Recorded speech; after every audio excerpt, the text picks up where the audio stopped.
The end is near.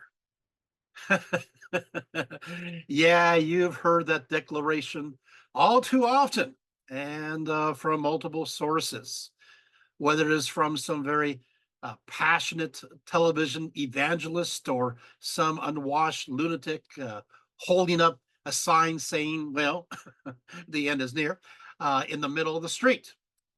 It seems that whenever times get difficult, or are viewed as too self indulgent and materialistic, people will come out of the woodwork with their predictions and prophecies based upon their religious or ideological beliefs and stir up people with their heartfelt assertions that they better change. They better get their life straight. For in a short while, the world is going to end. One end of the world prediction declares, I'm going to read an end of the world declaration. Here we go. It goes as follows. It says, our earth is degenerate in these latter days. There are signs that the world is speedily coming to an end. Bribery and corruption are common.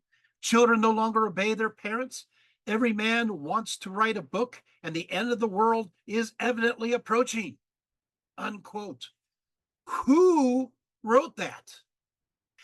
When was this prediction written? It was written between 668 to 627 BCE during the reign of the Assyrian king Ashurbamipal. And well, we're still waiting. You're getting my point already. I mean, this guy is sounding like, wow, it's almost over. And yet he's writing in the 600s BCE. So you can understand that this is not new. This is quite old. Now, I'm not saying the end of the world is not going to happen or not imminent. I mean, for me, the one kind of lips I really don't want to kiss is the apocalypse. For that would be the kiss of death, right? I really don't want to kiss that. So, but I must say that so many people have called wolf about the end of the world so many times for so many different reasons over the centuries that, well, I'm just a little bit calloused. I'm also a bit suspicious for saying it is the end of the world. It's a real showstopper. And people actually stop and pay attention when they hear that the very existence may be over in the flash.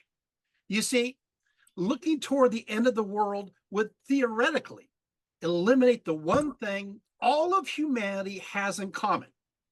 And that, of course, is the world. In the past, people have proclaimed the end of the world to get attention, to make people behave better, to do the opposite, in fact, to make people feel free to do whatever they want because, hey, they have nothing to lose, to gain profit, and of course, just because they're just plain crazy. There's some sincerity out there, people who really believe their own predictions and are often willing to die for it. But as you may have guessed, they were wrong.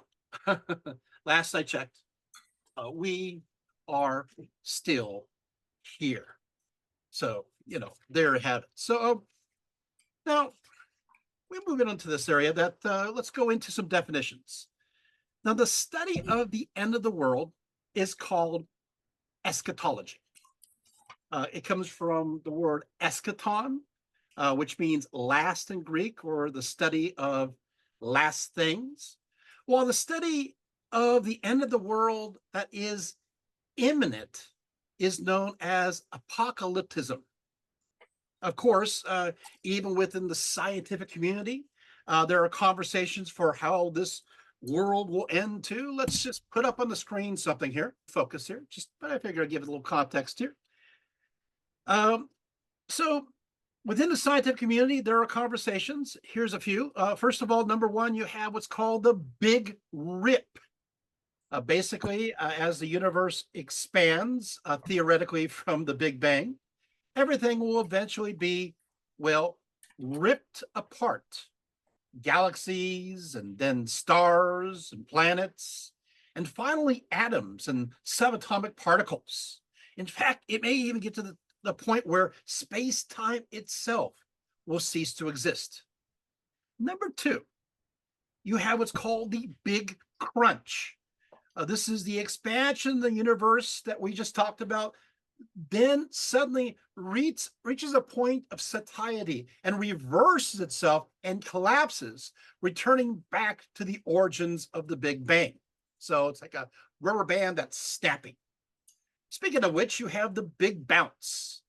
This is the cyclical model. So there was a previous universe that collapsed to make this one with the Big Bang, and eventually we will reverse and go to the origin and start again and back and forth, kind of like breathing. And finally, you have what is called the Big Heat or the Big Chill. This is where we reach a state where there's no thermodynamic free energy anymore. We're unable to sustain processes that increase entropy. And so this is another, there's quite a few theories on how this happens. Thank you, Margie, for showing that. Now, what I find is fascinating is that most cultures, most civilizations throughout the world have, not all, but most have some sort of an end of the world concept.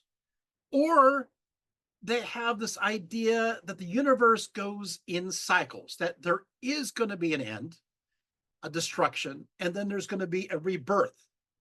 So this is also very, very popular. And so they have everything divided up in different phases or ages of humanity. So that's kind of how it works. So we're going to start off with the Greeks and Romans. The Greeks and Romans certainly had reflections concerning the world coming to an end. And in popular culture, the giants or the titans would arise from the depths of the earth and to cause havoc, and then all chaos ensues. Now, we see an example of that when it comes to the eruption of Mount Vesuvius. Let's go to the next image. When Mount Vesuvius erupted in 79 CE, those of Pompeii and Herculaneum believed the world was actually coming to an end. And so Cassius Dio in the 3rd century writes as follows. He said concerning this moment, he says, numbers of huge men, quite surpassing any human stature, such creatures, in fact, as the giants are pictured to have been, he says, appeared now on the mountain, now in the surrounding country, and again in the cities, wandering over the earth day and night, and also flitting through the air. After this, fearful droughts and violent earthquakes occurred, so that the whole plain round about seed and the summits leaped into the air. Now, following this eruption, when he says, a portentous crash was heard, which is the eruption, and when the day turned into night and light turned into darkness, Cassius Dio states as follows. He says, some thought that the giants were rising again in revolt. Let's go to the next image. Rising again in revolt. For a time also, many of their forms could be discerned in the smoke, and moreover, the sound of trumpets was heard, while others believed that the whole universe was being resolved into chaos and fire. Unquote. Next image. Of course, for those who once lived in the idyllic seaside towns beneath the brow of Mount Vesuvius, their world was literally coming to an end. They didn't see this eruption, however, as an isolated disaster, but they assumed what they were experiencing, everyone else was experiencing too. Next image. And immediately they believed something supernatural was going on, that the gods and goddesses, the Titans specifically, were involved in this horrendous cataclysmic event, right? So, thank you, Margie. That's great. So there is this idea that if it happens to you. If you're going through a disaster, the assumption is that everybody else is going through the same kind of disaster. If your life is miserable, if your particular uh, uh, culture, civilization is going downhill, it's assumed that everybody is going downhill. It's just the way things are, the way people thought. Now, yet with that said, Greek and Roman philosophers viewed the end of the world as part of a natural process and often saw this as simply related to the conclusion of one cycle and the beginning of another one. As far back as the 6th century BCE, the Greek philosopher Anaximander, who viewed one of the most basic components of life as water, said that someday all this water would dry up on earth with everything parched and barren. Life would effectively be eradicated due to lack of water. So for him, the end of the world was the end of water to sustain life. Now, as opposed to lack of water, Xenophanes believed that the world would be destroyed because of water, a great flood. Of course, Greeks and Romans already had their own version of the Noah's Ark story. Let's go to the next image. With a certain Deucalion and his wife Pyrrha saving the remnant of humanity because of their righteousness from a great flood brought on by Zeus, by the impiety of a king Lycaon, right? Who fed him the human flesh, which of course is very much a violation of hospitality rules. And so there was this curse. Zeus wanted to destroy all of humanity. So humanity was not righteous. And so this destruction, of course, arrived, but there's the same story. The righteous Deucalion Pyrrha boarded an ark and after the flood ended up on a mountain peak. Sound familiar? Here they were instructed to throw the bones of their mother over their shoulder. You see, this is an image of that, interpreting these bones as Mother Earth to be rocks, right? Then, of course, what they did is they threw these rocks over their shoulders, and the rocks that Deucalion threw over his shoulders became men, and the rocks Pyrrha threw over her shoulders became women. So we all came out of rocks. Rock on, right? So what happened is that the idea that the gods can destroy the world by water once, why not have it happen again, right? And like in Judeo-Christian traditions, this destruction was indeed related to ethical behavior. So you have the Greeks and the Romans thinking, hey, the end of the world can occur if you've been very bad.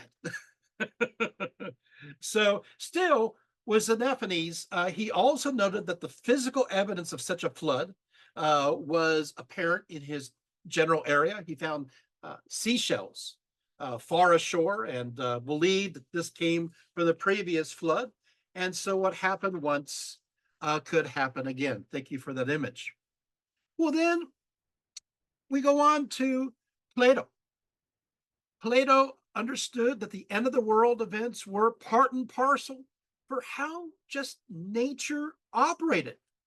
It regenerated and often would involve different kinds of phenomena to, well, let's just say to get the job done, whether by fire or flood or disease or earthquake, something would happen to end this world.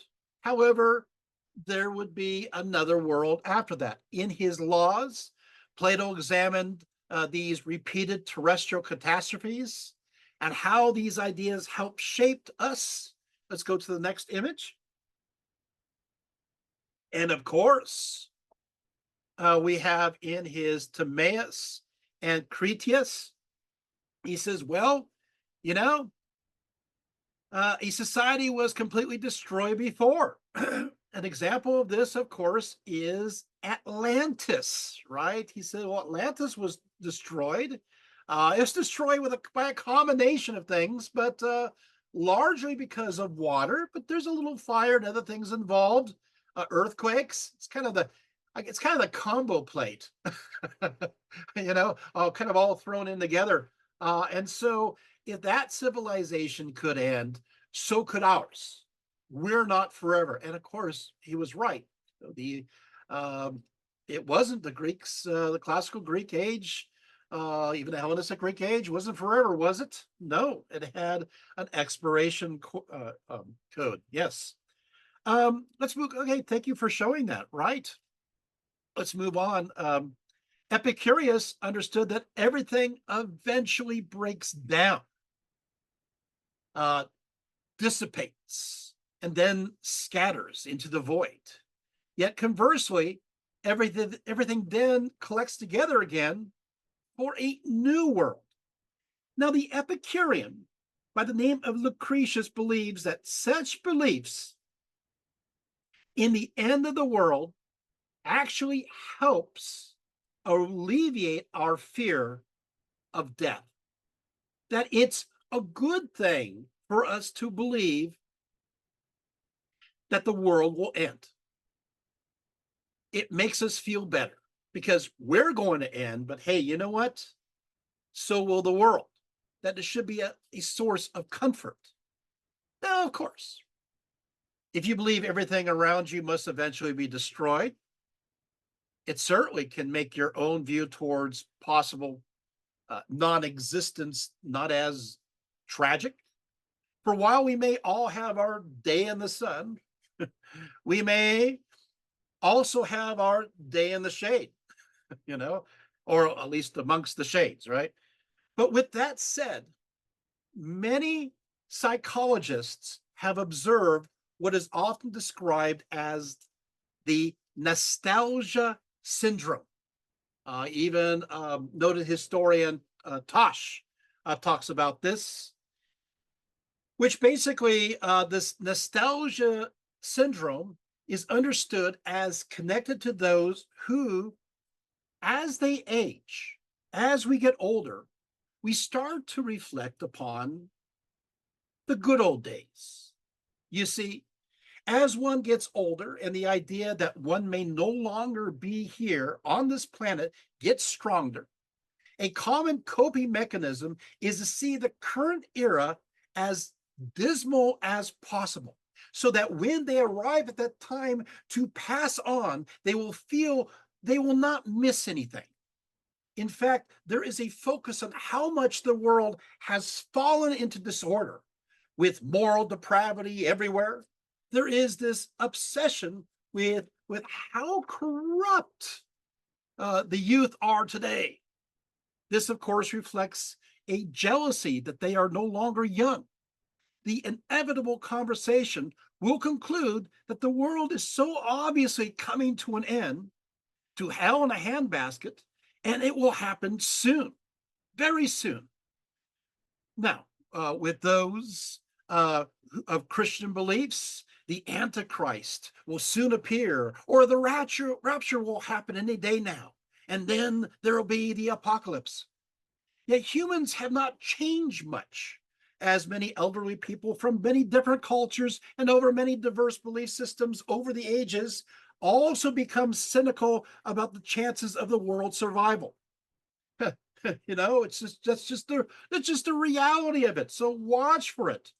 realize that the older people that the people actually have been thinking this way for thousands of years, right? Now, we got to catch ourselves. We got to catch ourselves. We realize, sometimes you sit back and go, wow, remember the good old days. I remember this.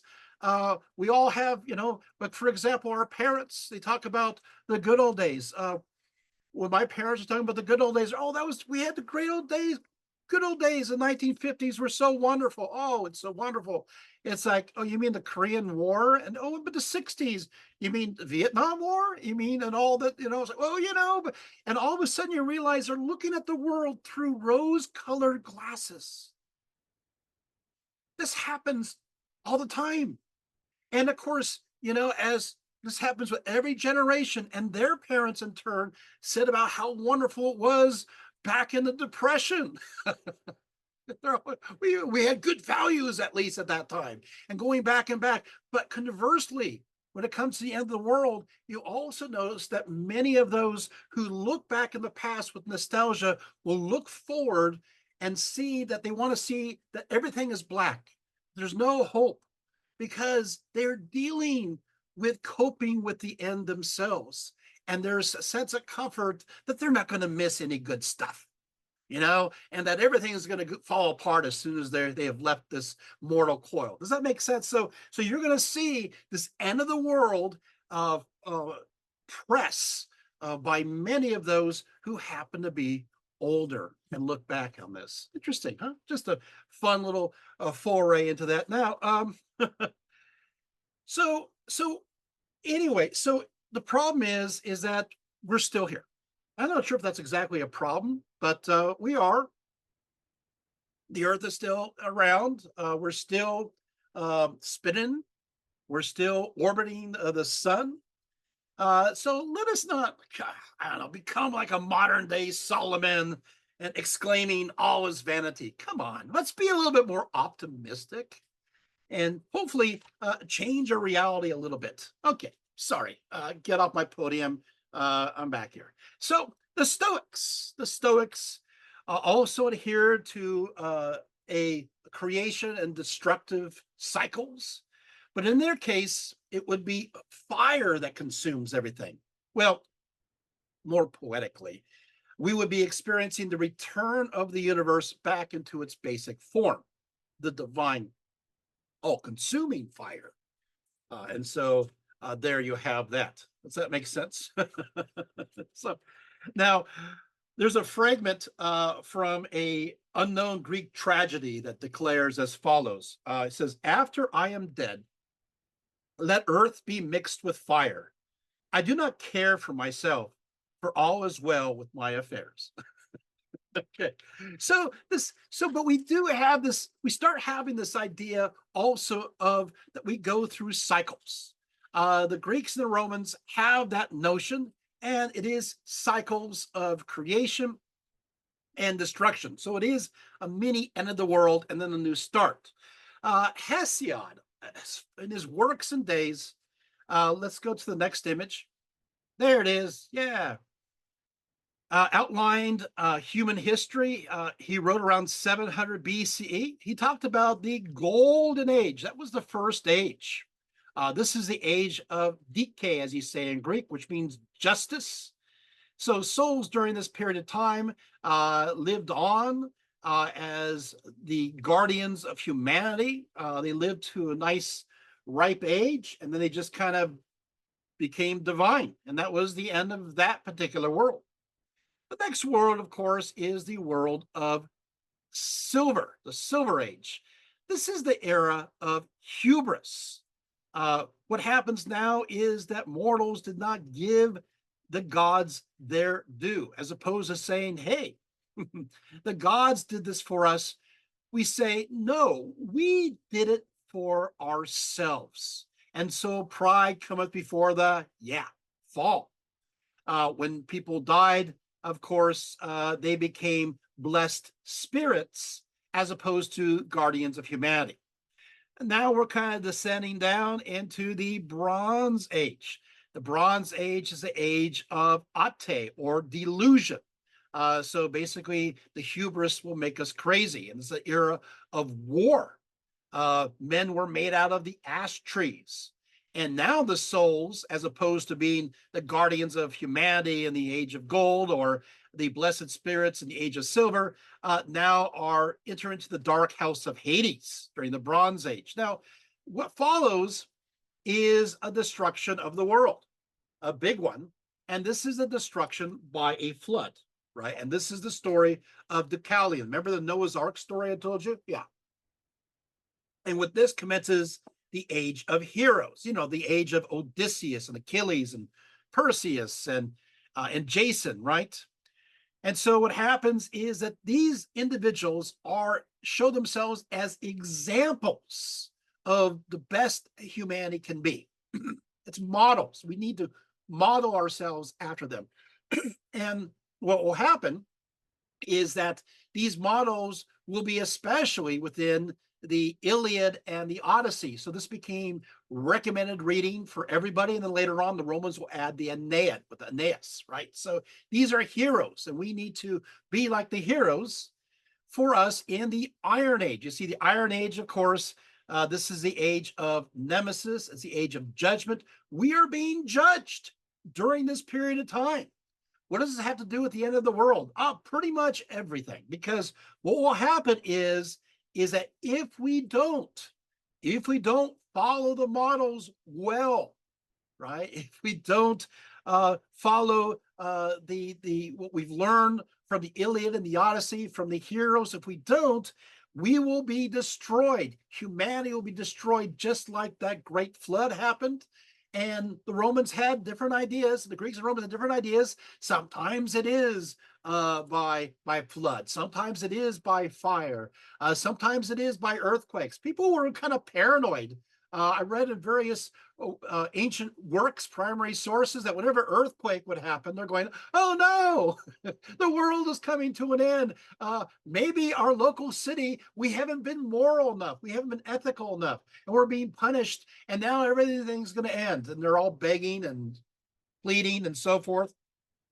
Now, however, the way to get out of the world ending is that if you follow those role models, then what will happen is you'll be able to return back to the age of gold. And so that's a good thing. Does that make sense? So you got a choice. You got a road towards these four ages. You have a road towards destruction, or a road towards victory. And various individuals declared that they're going to bring on the golden age. One was Alexander the Great, and the other one, of course, was Augustus Caesar. And Virgil, in his works, will encodify this idea of the age of gold and the fact that it's being brought out, that Augustus is going to secure it. That's what the story, when they go into the underworld and Aeneas has seen those who will follow after him, is the Roman progeny, which includes Julius Caesar and Augustus. And of course, it says he will return to the age of gold. And we will see this reflected in various inscriptions too. So it's kind of like, follow Caesar, age of gold. If you don't follow Caesar, disaster. So there is an eschatology interwoven within the imperial cult. And by the way, most people don't know that. Fun stuff. Let's go to the next image. But what's going on here? What is going on? Well, another very popular end of the world, of course, is Ragnarok. Ragnarok, which obviously in Norse means twilight of the gods. We find the source, the Poetic Edda. It was compiled in the 13th century, but it comes from way earlier materials. And the story goes that there will be a terrible winter. Winter is coming, right? And this terrible winter will last for 3 years, and the sun will grow dim. In fact, the wolf by the name of Skull will swallow the sun, and the wolf's brother Hati will swallow the moon. And so you can see right here, there's a skull. He's here swallowing the sun. Both, by the way, are the sons of Fenrir, who is known as the Great Wolf. And so at this end of the world story amongst the Norse, the evil forces will be released. Let's go to the next image. Of course, who's going to cause all this mischief? Well, obviously, it's going to be Loki, right? The trickster deity. Well, he's kind of upset anyway. Now, he had killed the god by the name of Badr. And so, for this reason, he was bound on top of 3 stones with the organs of his son, Narfi, making sure everything held in place. Now, can you imagine having the inner organs of your son holding you fast to these rocks? Of course, it is said that these organs turned to iron, so they held very strongly. So he does escape because he is Loki after all, but he has a grudge. He's pretty upset with that. And it is true, by the way, somebody just brought this up, that the wolves do refer to constellations. Also, their father refers to the river Volga, but also can refer to the river of the Milky Way. So good note there. Thank you so much. Now, what happens here is that Loki gathers the frost giants. And then Loki and the giants will head for Asgard, the realm of the gods. Loki will be joined by Fenrir, as I mentioned, the wolf, who is the monster of the river Van, but also can connect to the Milky Way. Let's go to the next image.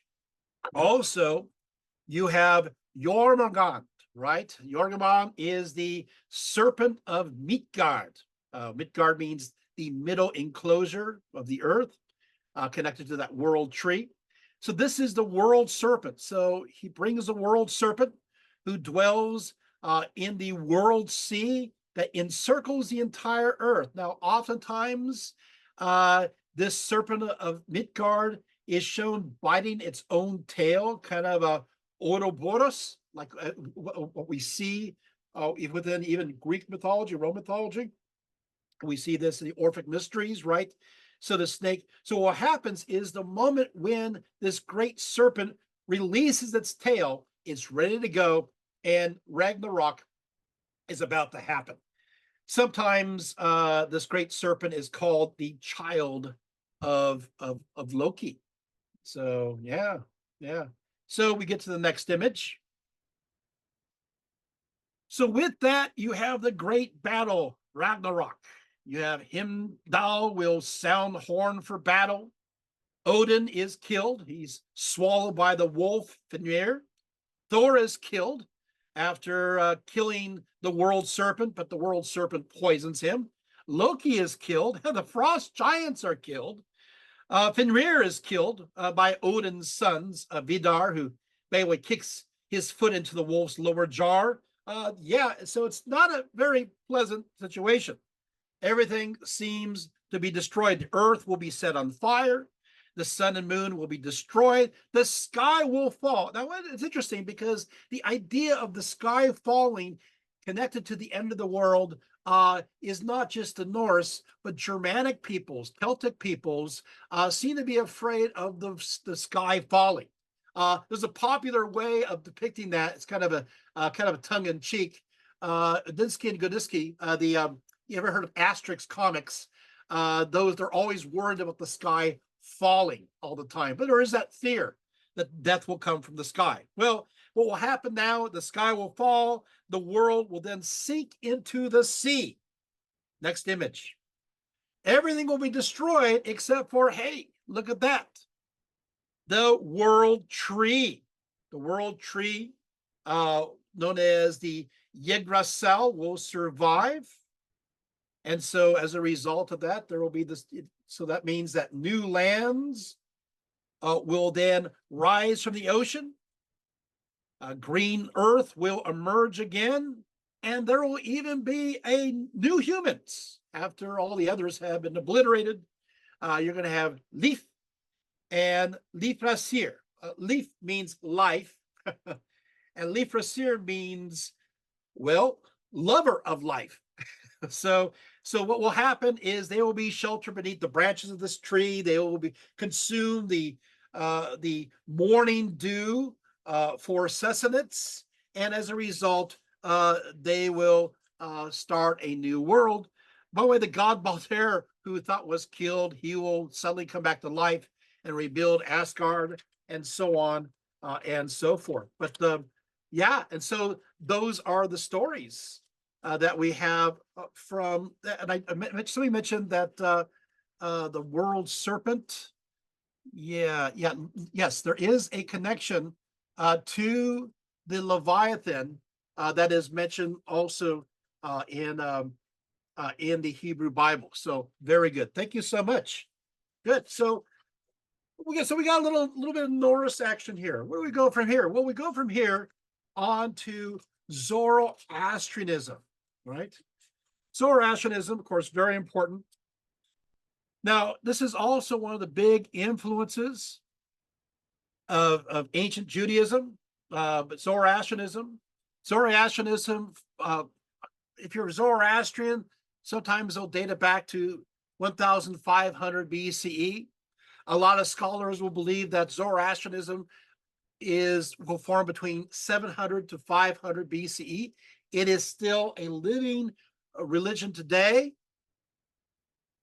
and oftentimes because they worship Ahura Mazda, they will prefer the term Mazdayana because they're, as opposed to Zoroaster, who happens to be simply the name of their prophet. So the story goes, it starts, of course, a belief system that starts in Persia as well as Bactria, which is Afghanistan. And the world is a war between the forces of light, led by the good Ahura Mazda, who is spirit, and the forces of darkness, led by the evil Arumanyu, who is material. The world is divided into 4 ages, because, everybody does this, in which we are presently in the very last age. Accordingly, the world will fall into chaos and then need a savior. Well, Zoroastrianism actually has like 3 saviors born of virgins who are impregnated by the seed of Zarathustra when they bathe in the special garden lake. Anyway, the last of these, let's go to the image. The last of these is known as Saoshant.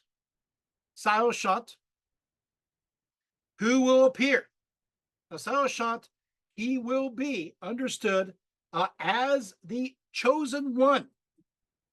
And when he appears on the scene, the sun will freeze for 30 days. So sun will then, of course, what he will do is he will gather the forces of humanity, who will merge with the spiritual forces of Ahura Mazda, namely those known as the Amesha Spenta, these spirits, and they will fight the forces of evil humans and demons. So basically, in what will happen, of course, you're going to see this is Zoroastrianism, but many of the main ideas, the big basic ideas when it comes to eschatology, is established by this Persian religion. It really is, and historically it will happen first, and then Judaism will have these ideas, and then Christianity will have these ideas, and then Islam will have these ideas. So, and then of course these ideas go into the modern age. So we almost have to look back and say, where does it all start? Many of the modern concepts that we deal day to day when it comes to the end of the world, it starts with Zoroastrianism. I do want to do just really quick ideas. So basically what happens is everything's based upon ethics. When you are born, your spirit splits into 2. I would see my face for a few seconds. Why not? So when you're born, your spirit splits into 2, bump, and you have kind of like this oversoul looking at your undersoul, which is basically your life. And you'll have the stresses and strains, the temptations, the angel on one shoulder and the demon on the other shoulder. Well, in this case, you have Ahura Mazda on one shoulder, right?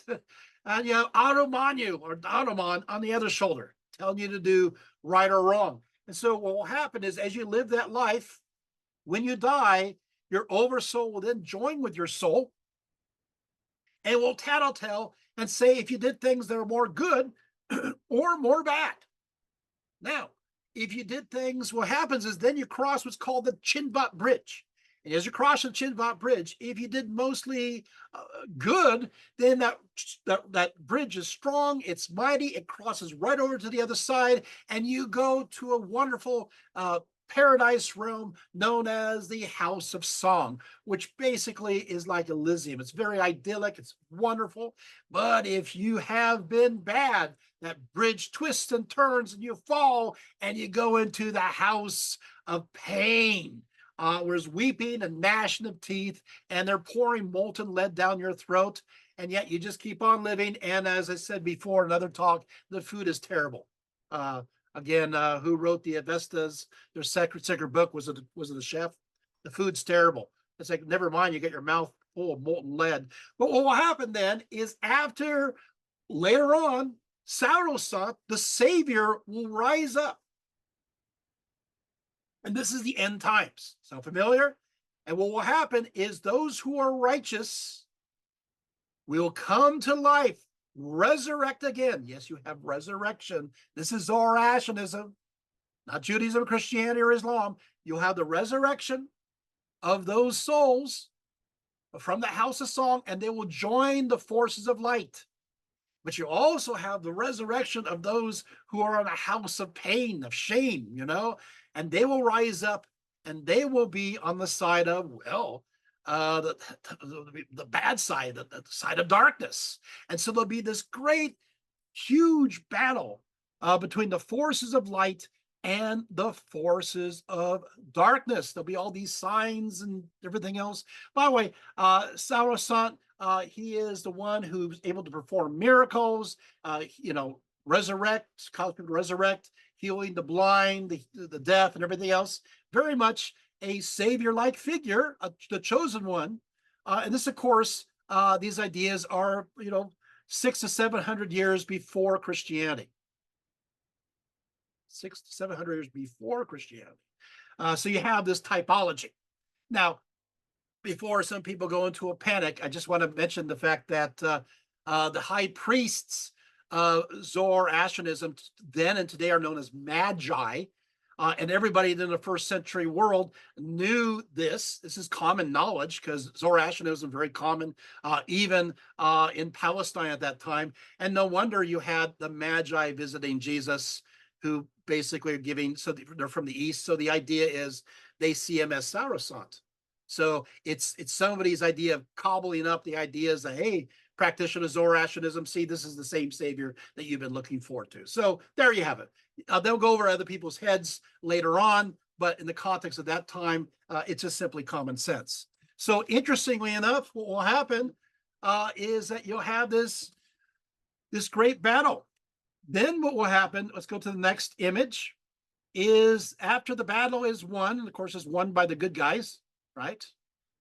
You're going to have what is called the Great Throne Judgment.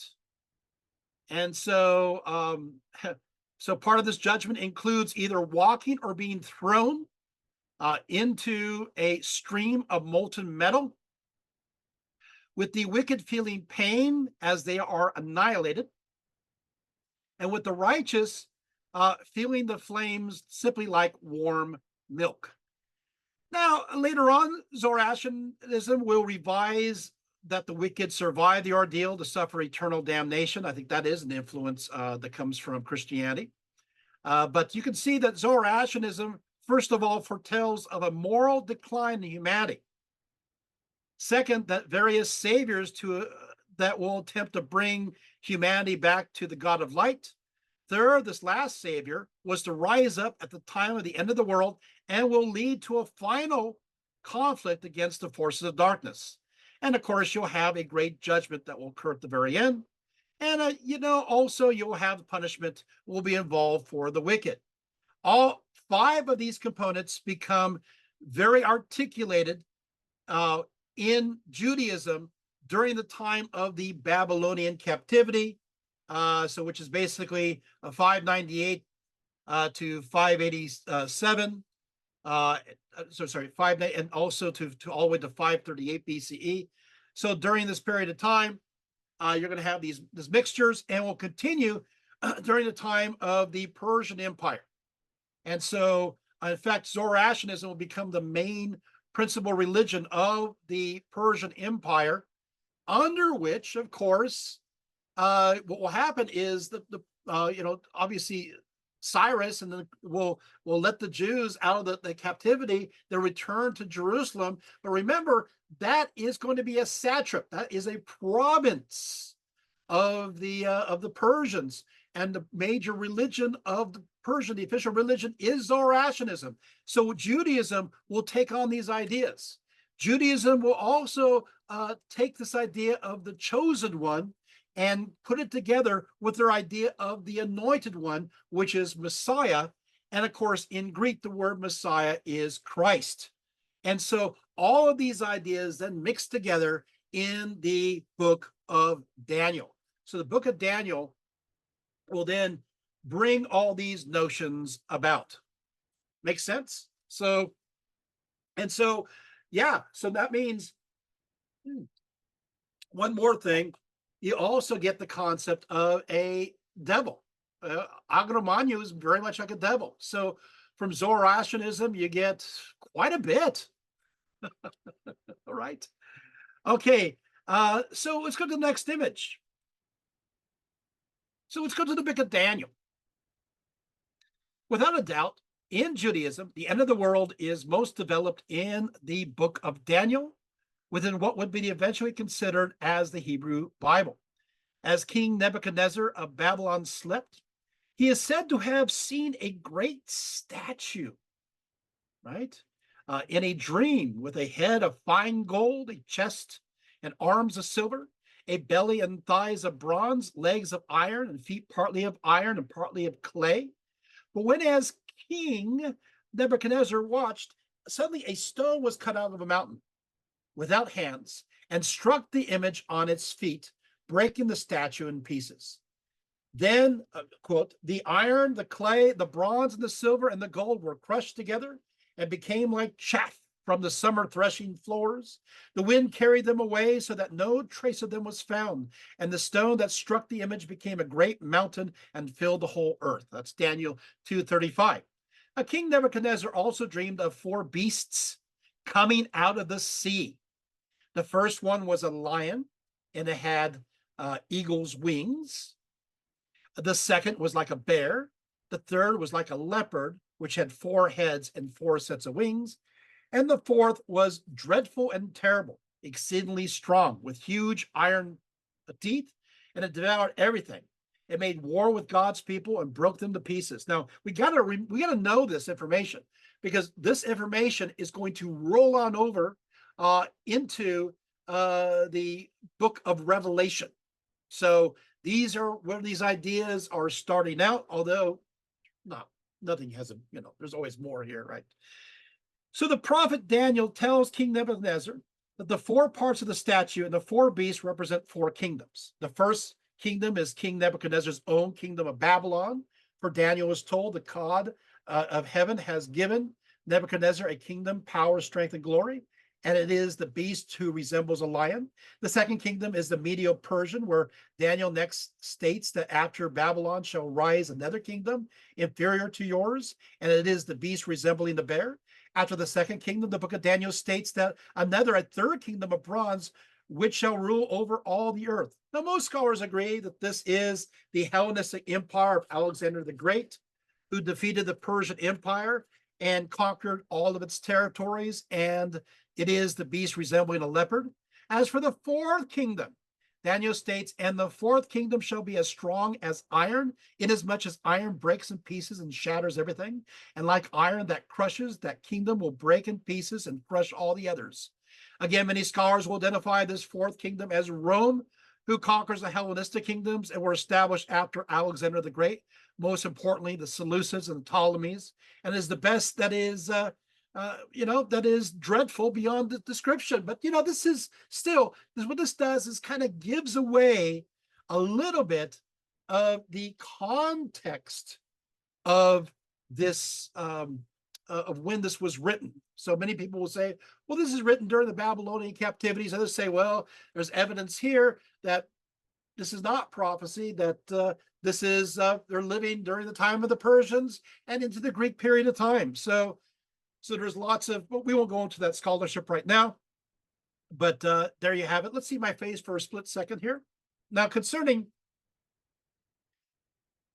the fourth kingdom, Daniel further notes, whereas you saw the feet and toes, partly of potter's clay, and partly of iron, the kingdom shall be divided, yet the strength of the iron shall be in it, just as you saw the iron mixed with ceramic clay. And as the toes of the feet were partly of iron, partly of clay, so the kingdom shall be partly strong and partly fragile. Apparently here, this kingdom is a union of various kingdoms, some of them strong and some of them weak. As for the stone, it represents the fifth kingdom.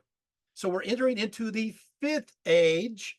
Ooh, fifth age, which is the kingdom of God.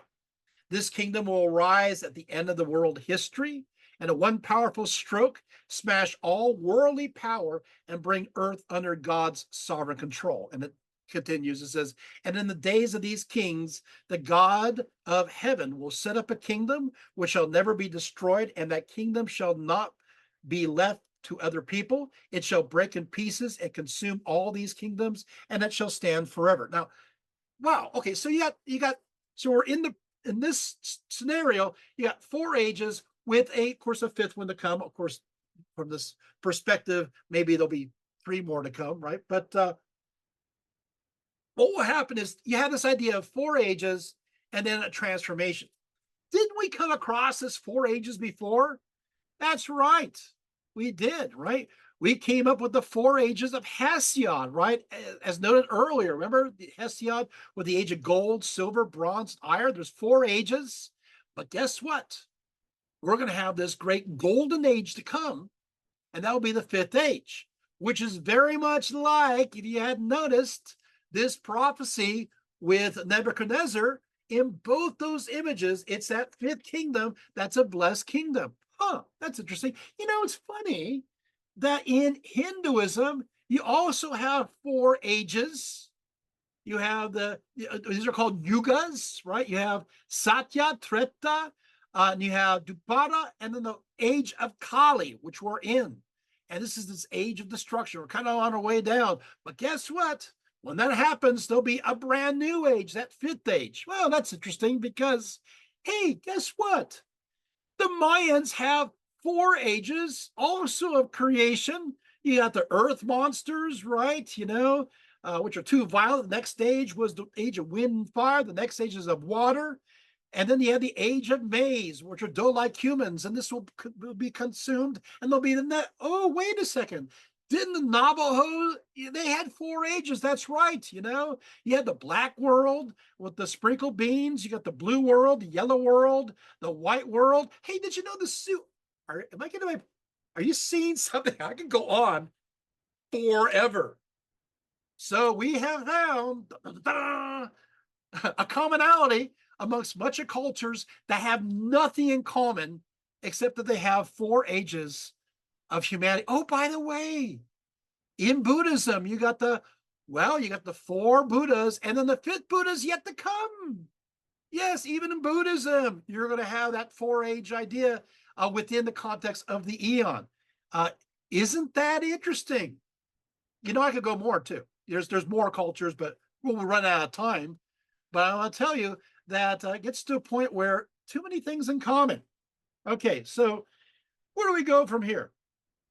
Well, let's go on to talk about the abomination of desolation. Now, the 4th beast is comprised of 10 horns or nations. So has 10 horns corresponding with the 10 toes of iron and clay from King Nebuchadnezzar's dream. According to the prophecy, another horn, a little horn, comes up from amongst the 10. This little horn plucks 3 of the other horns out by the roots. And therein, in this horn, were eyes like the eyes of a man. This is important. You want to know this. And the mouth speaking pompous words.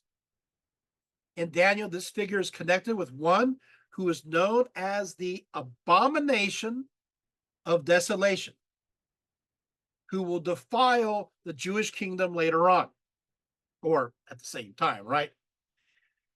In fact, Daniel then describes a great war that's connected to this abomination of desolation. He says, I kept looking, and that horn was waging war with the saints and overpowering them until the Ancient of Days came and judgment was passed in favor of the saints of the highest one. And the time arrived when the saints took possession of the kingdom, unquote. So this abomination of desolation is connected to Antiochus IV. I put it in the chart just for fun so you can see it. Let's go to the next image, because we're going to run into this again. Antiochus IV. Who's Antiochus IV? Okay, well, he was a Seleucid king from 167 to 164. And he was known for his persecution of the Jews. He went in, he attacked Jerusalem, he sacked it. Then he outlawed Jewish rites and traditions. He added that Zeus was to be worshipped at the Jewish temple. This is, of course, according to the Maccabee works, as well as Josephus. Diodorus notes he sacrificed a swine at the altar of God that stood at the outward court and sprinkled them with blood from the sacrifices. He forced high priests and others to eat swine flesh. He entered the Holy of Holies. He desecrated that. Then he sacked Jerusalem again. Because of these actions, what will happen, this abomination of desolation, these actions sparked the Maccabean revolt, in which they threw the Seleucids out. And of course, what will happen is then they go back and there's this miracle. And of course, this is the story of Hanukkah. If you're Jewish watching this, you go, oh, yeah, we heard this story before. But of course, obviously, this is a non-anointed, I'm sure the opposite anointed one. So this is an antichrist. So what will happen is in the book of Daniel, you'll have this abomination of desolation that's mentioned. You'll have this connection with Antiochus Epiphanes the fourth. And then what will happen is eventually this idea will connect to the prophecies of Jesus. And this abomination of desolation will then be connected to the idea of Antichrist and the end times. So it is an interesting layer cake of ideas that you did not expect at all. But that's why you're here. Okay, you put down the line there. Thank you so much for that. So, well, what happens now? Well, I mean, so far, you're going to have, after that, it says, Daniel describes God's justice. You're going to have this rising, this resurrection of the dead, which is, by the way, also earlier in Zoroastrianism. And then, of course, Daniel describes God's wrath. He says, I kept looking until thrones were set up, and the Ancient of Days took a seat. His vesture was like white snow, and the hair of head was like pure wool. His throne was ablaze with flames. Its wheels were a burning fire. In fact, there was a fire, there's a river of fire flowing and coming out before him. Thousands upon thousands were attending him, and myriads upon myriads were standing before him. The court sat, and the books were open. Then I kept looking, says Daniel, because of the sound of the boastful words that the horn was speaking. I kept looking until the beast was slain. Once again, now the abomination of desolation, who is also connected with the idea of being the beast. Once again, we'll see this later on in Revelation. And its body was destroyed and given to the burning fire. As for the rest of the beasts, their dominion was taken away, but an extension of life was granted to them for an appointed period of time. So just like in Zoroastrianism, a river of fire destroys the wicked. It is everything that we heard earlier on when it comes to Zoroastrianism. At the conclusion of this great cosmological conflict, the Son of Man arrives from God to earth, with the book of Daniel declaring, I kept looking in the night visions, and behold, with a cloud of heaven, one like a son of man was coming. Then to him was given dominion and glory and a kingdom that all peoples, nations, and languages should serve him. His dominion is everlasting dominion, which shall not pass away, and his kingdom will not be destroyed. He continues that at such a time, many of those who sleep in the dust of the ground will awake, these to everlasting life, but the others to disgrace and everlasting contempt. So you have already in Daniel all the major ideas of Zoroastrianism that's now completely articulated in Judaism. They're all there now. So you do have this idea of this resurrection. You do have this battle of the forces of light and forces of darkness. You do have this devil-like kind of being, right? Fighting. You do have the great throne judgment. You do have a lake of fire. Heck, you even have, on the good side, a savior Christ-like figure that's going to usher in this age. All those components are there. They're there with Zoroastrianism. Now they're spelled out. Now, if you know your understand your Hebrew Bible, if you read earlier, you'll realize that most of those things don't appear until we get into Daniel, and then we'll follow after that. So, and of course, I'm going to answer a question that you're thinking. So, how do people that time interpret that? Well, for them, truth is truth, no matter what the source was. And so they didn't see the fact that some other belief had it, made it less authentic. They just believed that it's there. They didn't have a problem with that, and it became part of their perspective. Today, we equate truth with something or authenticity as something that's completely original thought. That would make an ancient person pretty nervous, because there needs to be some kind of tradition and precedent for that, right? So once again, we have to be careful of our modern way of thinking. Let's go to the next image. Well, now all of a sudden, what will happen as a result is that you're going to have the beginning of, within Judaism, apocalyptic literature. And of course, that includes, obviously, Enoch. Now, these are according to the dream visions of Enoch, written between 163 to 142. At the end of days, the Gentiles were attempting to destroy the Jews in a great battle. But according to this source, God intervenes. And I saw that man who wrote the book according to the command of the Lord, until he opened that book concerning the destruction which those 12 last shepherds had wrought, and showed that they had destroyed much more than their predecessors before the Lord of the sheep. And I saw till the Lord of the sheep came unto them, and took in his hand the staff of his wrath, and smote the earth, and the earth clave asunder, and all the beasts and all the birds of heaven fell from amongst those sheep, and were swallowed up in the earth, and it covered them. So again, here we go. Judaism is further through the Enochian tradition, further articulating these ideas that we see in the book of Daniel, right? And of course, this big battle now with the Gentiles. In fact, it continues, and the judgment was held over the stars, and they were judged and found guilty, and went to the place of condemnation, and they were cast into an abyss full of fire and flaming, and full of pillars of fire. And according to this source, it says, and I saw at that time how like an abyss was opened in the midst of the earth, full of fire. And they brought those blinded sheep, and they were all judged and found guilty, and cast into this fiery abyss. So this is where you start getting this idea of this fiery hell in the middle of the earth. Now, by the way, this is not unique, because other beliefs and cultures have this idea of a fiery hell. You're going to have, of course, the fires of Tartarus. There were fires there. If you, of course, read the Aeneid, right? So, and you have other traditions too, where there's fires, obviously Zoroastrianism and the House of Pain. Well, now this idea is being brought about. But guess what else do you have? Now the world is destroyed. The good guys are winning. But in this work, now remember, the dream visions of Enoch is written between 163 to 142 BCE. This is long before the book of Revelation. And yet you have many of the ideas here. And one bit is interesting. It says this: following this, a new Jerusalem is built as the remnants of the Gentiles are converted over.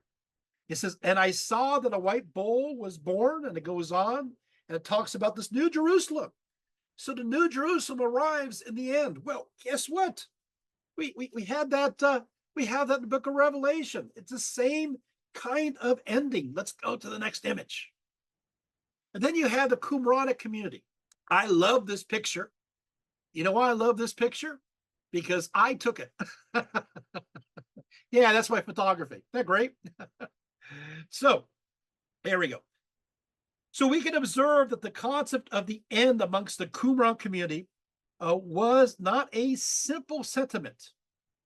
It was not a vague belief in the finality of all things, because they embraced the book of Enoch, but had advanced into really a complicated apocalyptic theology directly related to their everyday ideas. They lived and they breathed the end of the world. Can you believe it? They waited with anticipation for this day to come. In fact, in many ways, their community was defined by the confidence that they were uniquely positioned at the edge of time, securely allotted with the righteous as the holy ones.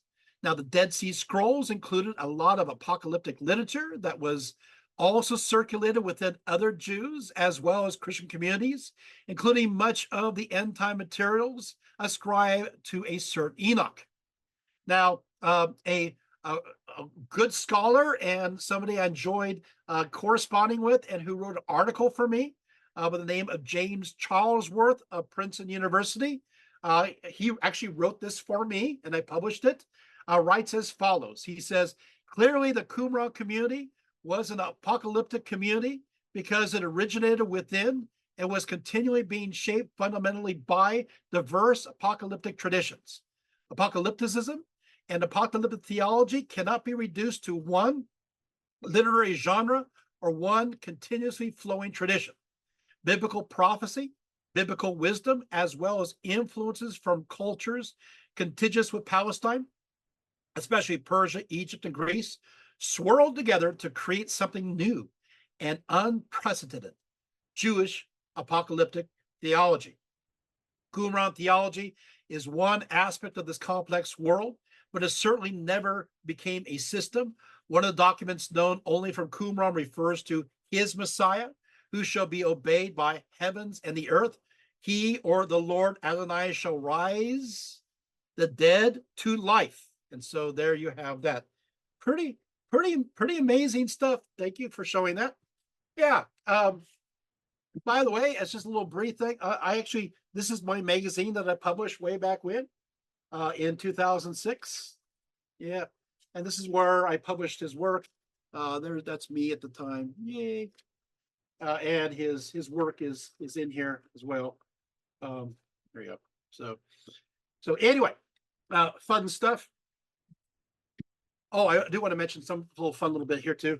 What I did, this is my idea in the magazine, is I decided to put together a timeline at the bottom. And every time they declared that the world would end, historically, I just had this timeline run through the entire magazine. And of course, we have over 1,000 times that people declared that the world was going to end. Absolutely at this time, absolutely at that time, and I recorded it all. It was pretty fun. People are just like, okay, get the point. They were really crying wolf. Yeah, crying wolf quite a bit. But James Charlesworth also notes that the idea of he showed me this or showed me that within this literature was very much, of course, will go on into the book of Revelation. So there is that. Let's go to the next image. Oh yeah, there's another image of Qumran. That's pretty good. A little blurry there. Sorry about that. Let's go to the next one. Now, according to the war scroll from Qumran, a great war will break out between the sons of light and the sons of darkness, the former known as the Yahad, and will last 40 years. The Kittim of Assyria leads the first phase of the war against the sons of light, with some scholars saying this was really a veiled reference to the Romans. During this period, the Kittim of Ashur are allied with Edom, Moab, Ammon, and Philistia. During the second phase of the war, Jews who rejected the message of the sons of light, called the violators of the covenant, will join the sons of darkness, while the main force against them will rise out of Egypt and the Kittim dwelling there. Finally, during the third phase of the war, the Kittim will be composed of the kings of the north. The final battle will be quite bloody, with 7 engagements altogether. During the 7th battle, the war scroll states that the great hand of God shall overcome. Belial and all the angels of his dominion and all the men of his forces shall be destroyed forever. So you have this great battle. Let's go to the next, at the end of ages. Next image. A little blurry here, but this is the community rule. So we'll take that down. So blurry, but there, thank you for showing that. In this one, the sacred meal of bread and new wine was practiced on a weekly basis by the Essenes, and it was intended to look forward to the day when the Messiah would ceremonially be present at this sacred meal. I'm quoting now. This again is from the 2nd or 1st century BCE. So this is before Christ. You already have this communal meal in dedication. And of course, bread and wine, like a Eucharist, right? It says, when God engenders the priest Messiah, he shall come with them at the head of the whole congregation of Israel, with all his brethren, the sons of Aaron, the priests, those called to the assembly. The men are renowned, and they shall sit before him, each man according to his dignity. And then the Messiah of Israel shall come, and the chiefs of the clans of Israel shall sit before them. And then it kind of goes into like a seating chart. And when they shall gather for the common table to eat and to drink the new wine, when the common table shall be set for eating and the new wine poured for drinking, let no man extend his hand over the first fruits of bread and wine before the priest. For it is he who shall bless the first fruits of bread and wine, and shall be the first to extend his hand over the bread. Thereafter, the Messiah of Israel shall extend his hands over the bread, and all the congregation of the community shall utter a blessing, each man in the order of his dignity. It is according to this statute that they shall proceed at every meal at which at least 10 men are gathered together, unquote. Wow. Okay. So you can see these apocalyptic ideas are pretty well formed by the time you get to the Essenes in the 2nd and 1st centuries BCE, which leads us right to Christianity. You can see how almost seamless we're moving into the end of the world within Christianity. And so that leads us to the Mount of Olives. So let's go take a look at the Mount of Olives, the image there. So Jesus said much about the apocalypse. I love this image. It's great. There's first, second summit, third summit. So Jesus said much about the apocalypse in the gospel, so much, in fact, that it's difficult to grasp it all, especially in relation to other apocalyptic literature. According to the Olivet Discourse, which of course occur at the Mount of Olives over a period of time, mentioned in the Gospels of Matthew and the Gospel of Mark and Luke, many will rise up and claim to be Christ during the end days, but they only seek to deceive those willing to hear. Next, after those rise up, next there will be wars and rumors of wars, with nation rising against nation. Natural disasters will follow, specifically earthquakes and pestilence and famines. Luke adds there will be fearful sights and signs from heaven. Next, the authorities will turn against the followers of Jesus, being brought before kings and rulers and delivered to synagogues and prisons. Jesus tells his followers not to premeditate what you will speak, but whatever is given you in that hour, speak that, for it is not you who speak, but the Holy Spirit. After this, Jesus states, you will be betrayed even by parents and brothers, relatives and friends, and they will put some of you to death. According to Mark, Jesus asserts, and you will be hated by all because of my name's sake, but he who endures to the end shall be saved, according to this. After this persecution, the city of Jerusalem will fall. Let's go to the next image. as mentioned in Luke 20:24. But when you see Jerusalem surrounded by armies, then know that it is desolation is near. Then let those who are in Judea flee to the mountains. Let those who are in the midst of her depart, and let not those who are in the country enter her. For these are the days of vengeance, that all things which are written may be fulfilled. But woe to those who are pregnant and to those who are nursing babies in those days, for there will be great distress in the land and wrath upon this people, and they will fall by the edge of the sword and be led away captive into all nations, and Jerusalem will be trampled by Gentiles until the time of the Gentiles are fulfilled. Let's go to the next image. Following the destruction of Jerusalem, the abomination of desolation now appears. As noted in both Matthew and Mark, we ran across the abomination of desolation, right? Earlier.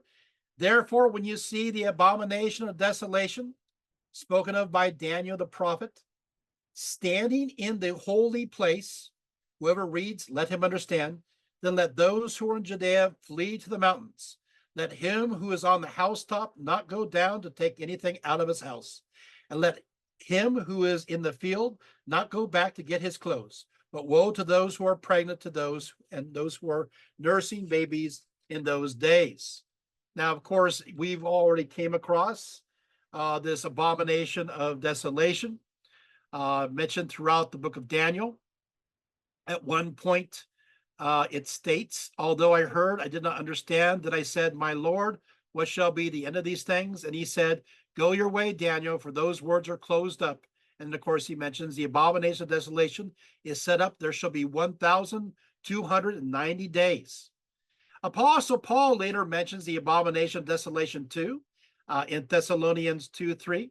He says, let no one deceive you by any means, for that day will not come unless the falling away comes first, and the man of sin is revealed, and the son of perdition, who opposes and exalts himself above all, who is called God, or that is worship, so that he sits as God in the temple of God, showing himself that he is God. So according to both estimates, the defiling of the temple by the abomination of desolation, equated with the Antichrist, would occur halfway through the 7-year Great Tribulation. Now, let's see my face just a little bit. So now, following the appearance of the abomination of desolation, Matthew and Mark state, for there will be a great tribulation, since has not been since the beginning of the world until this time, no, nor ever shall be, unless those days were shortened. No flesh will be saved, but for the elect's sake, those days will be shortened. During this great tribulation, Jesus instructs his followers, then if anyone says to you, look, here is the Christ, or there, do not believe it, for false Christs and false prophets will rise and show great signs and wonders to deceive, if possible, even the elect. See, I have told you this beforehand. Therefore, if they say to you, look, he is in the desert, do not go out, or look, he is in the inner room, do not believe it. Now, according to Jesus, only after the great tribulation will he return for his second coming, as noted in Matthew 24:27. For as the lightning comes from the east and flashes to the west, so will the come of the Son of Man be. Unquote. Next arises what can be best described as an apocalypse. Matthew states, immediately after the tribulation of those days, the sun will be darkened. By the way, the sun will darken in the prophecies of Zoroastrianism, and the moon will not give its light. In Zoroastrianism, it will be turned to blood. The stars will fall from heaven, and the power of the heavens will be shaken. Then the sign of the Son of Man will appear in heaven, and then all the tribes of the earth will mourn, and they will see the Son of Man coming on the clouds of heaven with power and great glory. And he will send his angels with a great sound of a trumpet, and they will gather together his elect from the four winds, from one end of the heavens to the other. So you have all these times things coming together. Now, this is where it gets interesting. Let's go to the next image.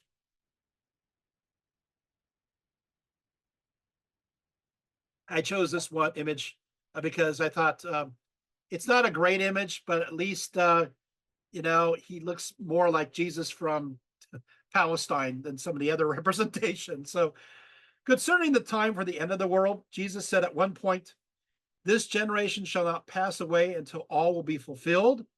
You see, now, as a result of saying this, many early Christians believed that Jesus would then come within their own lifetimes. For Jesus also said, "Verily I say to you, there's be some standing here which shall not taste of death until they see the Son of Man coming in his kingdom."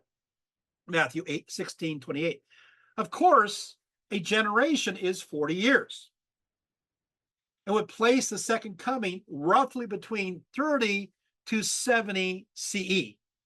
And lo and behold, the Romans in 70 CE destroyed the city of Jerusalem. Because of this statement, some Christian sects and groups believe that Jesus already returned, many concluding that this happened at the time of the fall of Jerusalem in 70 CE. Yet according to, let's see my face now. Yet according to Matthew and Mark, I like this one. This is one of your takeaways today. Yet according to Matthew and Mark, no one knows when Jesus will return. Not even Jesus. Now that's important because so many today are predicting when Jesus is going to be coming. They just do. This is your ammo. Write it down. So Matthew 24:36. But of that day and hour, no one knows, not even the angels of heaven, but my Father only. If that's not enough, Luke 17:32. But of that day and hour, no one knows, not even the angels in heaven, nor the Son, but only the Father. So this is kind of an important point. For if Jesus is said to not even know, then how can anyone else have theories about the idea? Do they believe they know? They are a believer in Christianity? Do they believe that they have more knowledge over the Son and the angels? So whenever someone comes up to me full of a confident demeanor, that they really know, wink, wink, when Jesus will return and give their estimates, I just kind of look at them and I laugh and I quote these verses. Such hubris, right? I don't think so. I put that kind of perspective under naive and the fact that it's pretty obvious they have not actually read the Bible in this area, in this place. They haven't read it because, sure, people love coming up with these theories. Now, if you're from another religion, there's some actual support that you can make predictions and it is permitted to do so. So that's fun, which is funny. So if you come from a Hindu tradition or a Buddhist tradition or these other traditions, you can actually theorize and they kind of make calculations. It's kind of a game. But I think it's funny because so many Christians are involved in this game, and this is kind of like end game that says, but you guys can't. Sorry. And the funny thing is that's all people do. I just throw that one out, but there you go. Now, what will happen is in describing believers taken up during the second coming, Jesus in the Gospel of Luke stresses how immediate it will be. It will be very immediate. He says, I tell you, in that night, there will be two men in one bed.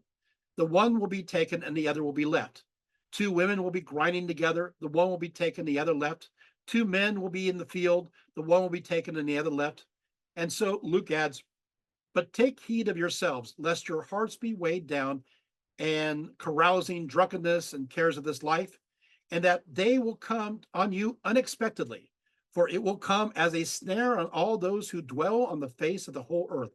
Watch therefore and pray always that you may be counted worthy to escape all these things that will come to pass and to stand before the Son of Man. Of course, that's 21:34-36. And you go, okay, so there's a sense of immediacy going on here, right? Okay, so you better be good. Right? You better watch out. I'm telling you why. You know who can be coming someday. He knows you when you're sleeping. He knows you when you're awake. He knows if you've been bad or good.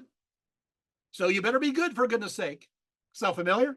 Like a cosmological Santa Claus. So watch out here. So you got this, right? You understand that there is this idea that we got to be good. So you're seeing here the idea of an apocalypse, the end of the world, is also something that keeps us in check, keeps us ethically accountable.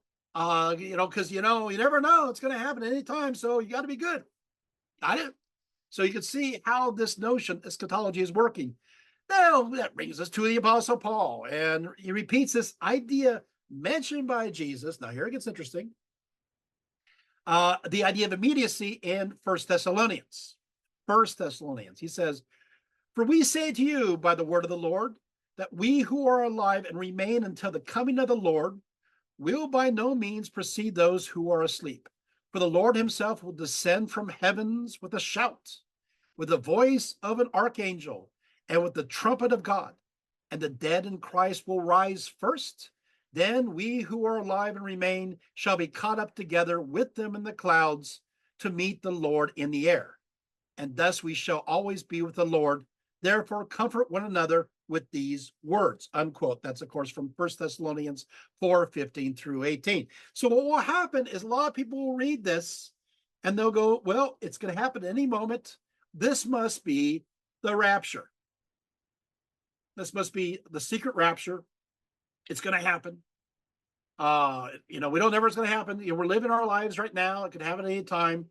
And they'll use this as a support for the rapture. There's just one problem. 2 Thessalonians. You see, 2 Thessalonians, now here's the part. 2 Thessalonians, scholars, most agree throughout history that 2 Thessalonians was written by the Apostle Paul. But within the last 100 years, there's scholars that are kind of going, we're not sure. Maybe it was written by a disciple of the Apostle Paul. And I'll tell you why. We're going to go into that a little bit in a few seconds. But let's just first think that it is written by the Paul, and we'll go through that idea. Then we'll go for maybe it's not written by Paul. We'll go through that idea. Is that fair? Good, got it. So what will happen is in 2 Thessalonians, apparently Paul is reacting to the church of Thessalonica, because what happens is that they panic and they think that Jesus is already come, or he's coming right away. And they're all, and so they, which I think is kind of funny, they believe maybe a rapture idea, right? They believe that. And so what happens is then he writes 2 Thessalonians and he says, "Now, brethren, concerning the coming of our Lord Jesus Christ and our gathering together to him, we ask you not to be soon shaken in mind or troubled, either by spirit or by word or by letter, as if from us, as though the day of Christ has come. Let no one deceive you by any means, for that day will not come unless the falling away comes first, and the man of sin is revealed, the son of perdition, who opposes and exalts himself above all that is called God or that is worshiped, so that he sits as God in the temple of God, showing himself that he is God. Do you not remember that when I was with you, I told you these things? And now you know what is restraining, that he will be revealed in his own time, for the mystery of lawlessness is already at work. Only he who now restrains will do so until he's taken out of the way. And then the lawless one will be revealed, whom the Lord will consume with the breath of his mouth and destroy with the brightness of his coming. The coming of the lawless one is according to the working of Satan, with all power, signs, and lying wonders, and with all unrighteous deception amongst those who perish, because they did not receive the love of the truth, that they might be saved. And for this reason, God will send them strong delusion, that they should believe the lie, that they all may be condemned, who did not believe the truth, but have pleasure in unrighteousness. So there you have it. It's pretty clear. You say, no. No. The great tribulation has to happen first. And you got to have the revelation of the abomination of desolation, the man of perdition, which happens in the middle of the tribulation. If you take Daniel and words of Christ together. And so that happens in the middle. And so that means that, no, Christians, you got to go through the tribulation. Sorry, can't get out of it. There's no way out. But what happens is, here it is. Now, what will happen here is that those who think that the book of 2 Thessalonians was written by somebody else or later, this will be the argument. The eschatology is different. First Thessalonians supports an eschatology of immediacy, and Second Thessalonians supports an eschatology of not immediacy. that you have to wait a little while. You have to go through persecution and the perdition, and you have to get through the tribulation. So scholars will go, well, this is evidence of a shift, of a change in viewpoint, where the early Christian church believed in the immediacy of these ideas, that it's going to happen at any time. But they're looking around and Jesus is not returning, and there's no rapture kind of thing happening. And so they go, well, I thought it's supposed to be like a generation. What's going on here? And so what will happen is it'll be like, oh, by the way, you got to wait a while. Got it? So it's one of the two, and that's where they get this idea that, well, therefore, this must have been written later on. Does that make sense? You guys got it? So, by the way, even 2 Peter, while the end happens like a thief, it is referred to as the complete end of the world, where the author states, by the day of the Lord will come like a thief. The heavens will disappear with a roar. The elements will be destroyed by fire, and the earth and everything done in it will be laid bare, unquote. That's 1 Peter 3:10. You see, what happens is you get these, a lot of people will think, well, if Jesus comes like a thief in the night, it's very, you never know what's going to happen. That's true. But it doesn't mean that it's a sneaky thing. It just happens very quickly and unexpectedly. But it could still be as disastrous. It could still happen way later on, because that's what Peter supports, that idea. Whoa, we're covering a lot, but we are really going in depth. And what does that bring us to? Well, yeah, that does bring us to, I want to show you a few images, medieval images of the end of the world. So let's go there. I got so busy talking. So this is a medieval representation of the arrival of Christ. Let's go to the next image. These are lovely images here. Let's get the idea of the representation. Love of the circle there. Go to the next one. Those are the mushrooms there. And of course, we have the trumpets blasting. The trumpets seem to be a major theme that we see all the way back, and we see this in Jesus' words, and we see this again in the book of Revelation.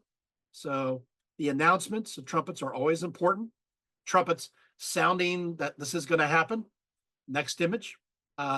Again, there's a court area, and I love this image because you also got Mary there being shown with quite a bit of dignity, with her attendants below her. It looks very imperial, doesn't it? But once again, note the trumpets. Go to the next image. And this is the Church of Thessalonica. This is not the actual church. It's a city. It's the ruins. Not a lot left. Yeah, let's go to the next image. Here we are. Of course, what examination of the end of the world is done justice without talking about, yeah, that's right, the book of Revelation. Yeah, we're going to go there. Whoa, man. All right. And of course, the Battle of Armageddon. I got something real special to show you coming up here. So when we get to the Battle of Armageddon, so stay tuned. And of course, that's the premier end of all battles. Now, John was exiled on the island of Patmos. So here we have it. And this island's pretty desolate. Now, let's go to the next image. There is a place where they celebrate the place where he supposedly wrote the book of Revelation of Patmos. This is the church. John supposedly wrote it around, well, most likely wrote around 96 CE. A lot of scholars do agree with that date anyway.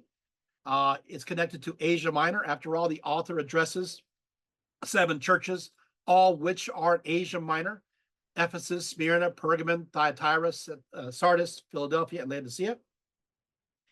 The author, according to Irenaeus in the 2nd century, the author is indeed John the Apostle. According to Eusebius, he saw the author as John the Presbyter, who was a companion of Jesus, but not the Apostle John. He refers to the fact that there are 2 tombs in Ephesus, both of which bore the name John. So there you have it. Also, many scholars see the context. Let's see my face a little bit. See the context of the book of Revelation uh, as connected to the imperial cult. You see, the book of Revelation is from an era when the Emperor Domitian was strengthening the imperial cult and his worship, especially in the provinces like Asia Minor. And so, looking at this, the context seems to support this. In fact, many Christians were facing pressure to assimilate within this status quo. So, here in the book of Revelation, not revelations, but revelation, you know, you can always catch that in various TV shows and movies. They'll always say revelations. It's not plural, it's just one apocalypse. It's just one major revelation. So, hey, there's another takeaway. You can be, negging them and say, hey, just say revelation if you're referring to this. Anyway, what will happen is that here John is correlated the imperial cult with the end time false religion, with the emperor in the guise of the Antichrist or the abomination of desolation or the beast. So there is a connection between them. Excuse me. Okay, so what happens now? So John was exiled during the reign of the emperor on the island of Patmos, and he wrote or put together the book of Revelation. Accordingly, John was brought before the throne of God, where there are also present 24 chosen ones, along with 4 creatures that are covered with eyes, front and back, much like the description in the book of Ezekiel concerning the angels. One looks like a lion, the second an ox, the third a face of a man, and the last an eagle in flight. All of them were given glory to God.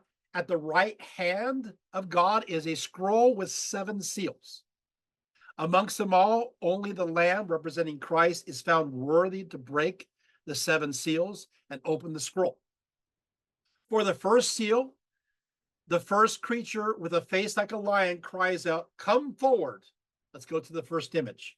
Come forward. As a white horse with a rider holding a bow is given a crown, the rider of the white horse rode forth victorious, ready to conquer again. When the second seal is opened, the second creature with the face of an ox cries out as the rider of the red horse appears and is given a sword with the power to rob the world of peace. For the third seal, the third creature with the face of a man cries out as the rider of the black horse emerges with a pair of scales in hand and is interpreted as meaning the scarcity and expense of food. And of course, finally, the fourth seal is broken. The fourth creature with the face of an eagle cries out as the rider of the green horse arrives, who is death himself.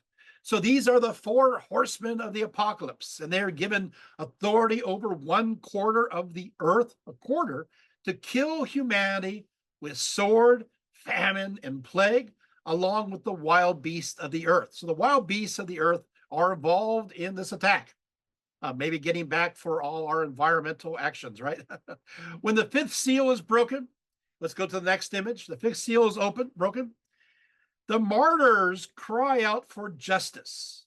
These are Christian martyrs, but they are told to be patient a little longer until the quota of them is filled. With the breaking of the 6th seal, the world and the heavens above suffers various natural calamities as the earth experiences, violent earthquakes. We came across this before. The sun turns black and the moon red. Oh, and the red, of course, that seems to correlate with Zoroastrianism, while the stars fall from the sky. Sound familiar? So you're seeing these themes and how they come together. Terrified, rich and poor alike, hide in the mountains and caves. We see this, of course, reference in Jesus.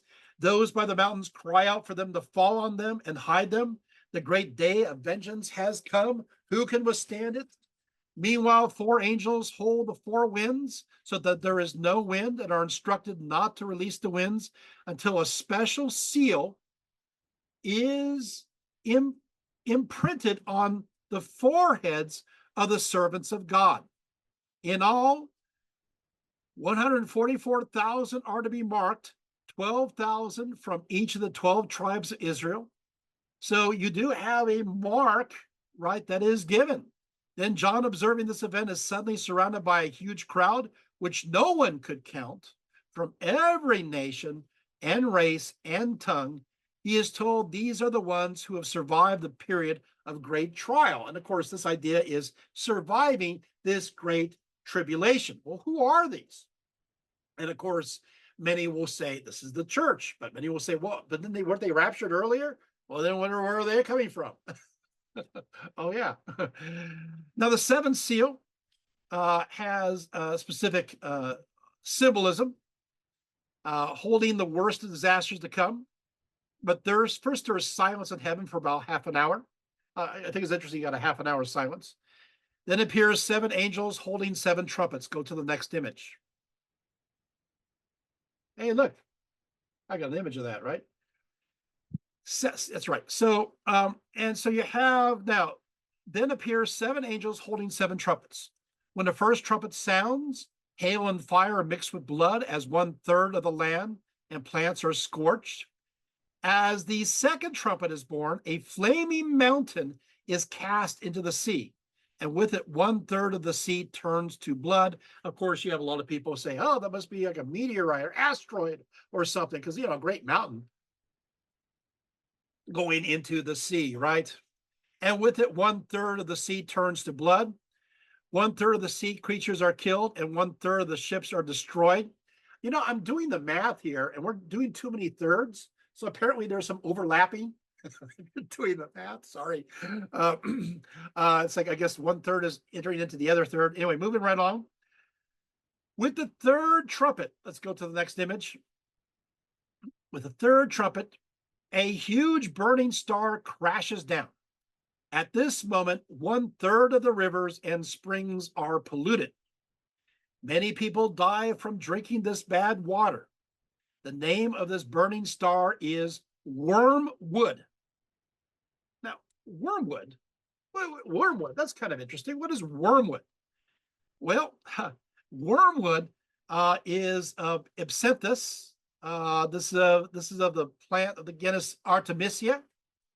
And so what happened is that they would use the dark green oil of this wormwood, and it was used actually to kill intestinal worms. So basically, the star is poisoning the water. But I can't resist. Can I just add something else? This Artemisia, it sounds familiar. This poison. Well, yeah, but Artemisia, this Aspenthus, is also connected to Artemisia absinthium. Absinthium. What is that? Absinthe. Absinthe. Oh, it's like, oh, maybe we want to drink those waters. It's like, okay, absinthe-filled waters. Well, no, obviously not quite, but there you go. Okay, let's take the image down. Sorry. That's what happens. You do too much research. You get these connections here. So at the signal of the fourth trumpet, 1/3 of the sun, moon, and stars were hit hard, enough to be plunged into darkness. The day lost 1/3 of its light, as did the night. An eagle flying amid heaven cries out, woe to the earth. Once again, I have actually sat around and tried to put together all the 1/3s, and it just doesn't seem to work out. So this is, I guess, is hypothetical speaking, or like I said, there has to be overlaps because you've actually destroyed the world quite a few times over with all those 1/3s. With the fifth trumpet, a star falls from the sky to earth. It is given the key and opens the abyss. So now the abyss is open. As smoke pours out, locusts emerge as powerful as scorpions with their stings. So let's go to this next image. So the scorpions are coming out. They are commanded not to harm plants or any living things. Well, that's nice. Except those who do not have the seal of God and their forehead. So if you have the seal of God on your forehead, so basically, people always worry about, you need to have the mark. You don't have the mark of the beast, excuse me. Well, it's interesting because you got to have the mark of God on your forehead. So there you have it. These locusts proceeded to torture those humans unprotected by the seal of God. For 5 months, those afflicted wished for death, but they did not find it. Now, the description of the locusts is interesting. It says, in appearance, locusts were like horses equipped for battle. On their heads, they wore something like gold crowns. Their faces were like men's faces, but they had hair like women's hair. Their teeth were like the teeth of lions. Their chests like iron breastplates. Their wings make a sound like the roar of many chariots and horses charging into battle. They had tails with stingers like scorpions. In their tails was enough venom to harm men for 5 months. Acting as their king was the angel in charge of the abyss, whose name in Hebrew is Abaddon, or the great Apollyon. Unquote. Okay, so let's take a look at me here for a few seconds. So what's going to happen here is you can see where people are going to go with this. They're going to start thinking, wow, this kind of sounds like a helicopter. It does. I mean, it does look similar. I mean, this you can see where you could have the idea, you have their heads were like something like gold crowns. Their faces were like the face of a man, the person in the cockpit right there. And then, of course, you have the idea of the hair, so it looks like it's a propeller going around, and they're making, of course, iron breastplates, metallic, and of course they had tails with stingers like scorpions. So it does look like a helicopter. I'm not saying I don't think it's a helicopter. In fact, I don't necessarily believe any of this, but the point is that you could see where people are going to read in this. They'll say, these are helicopters because of the similarity, but doesn't mean they are helicopters at all. With the sound of the sixth trumpet, the first woe is past, but two more to come. A great voice says, release the four angels who are tied up on the bank of the great river Euphrates.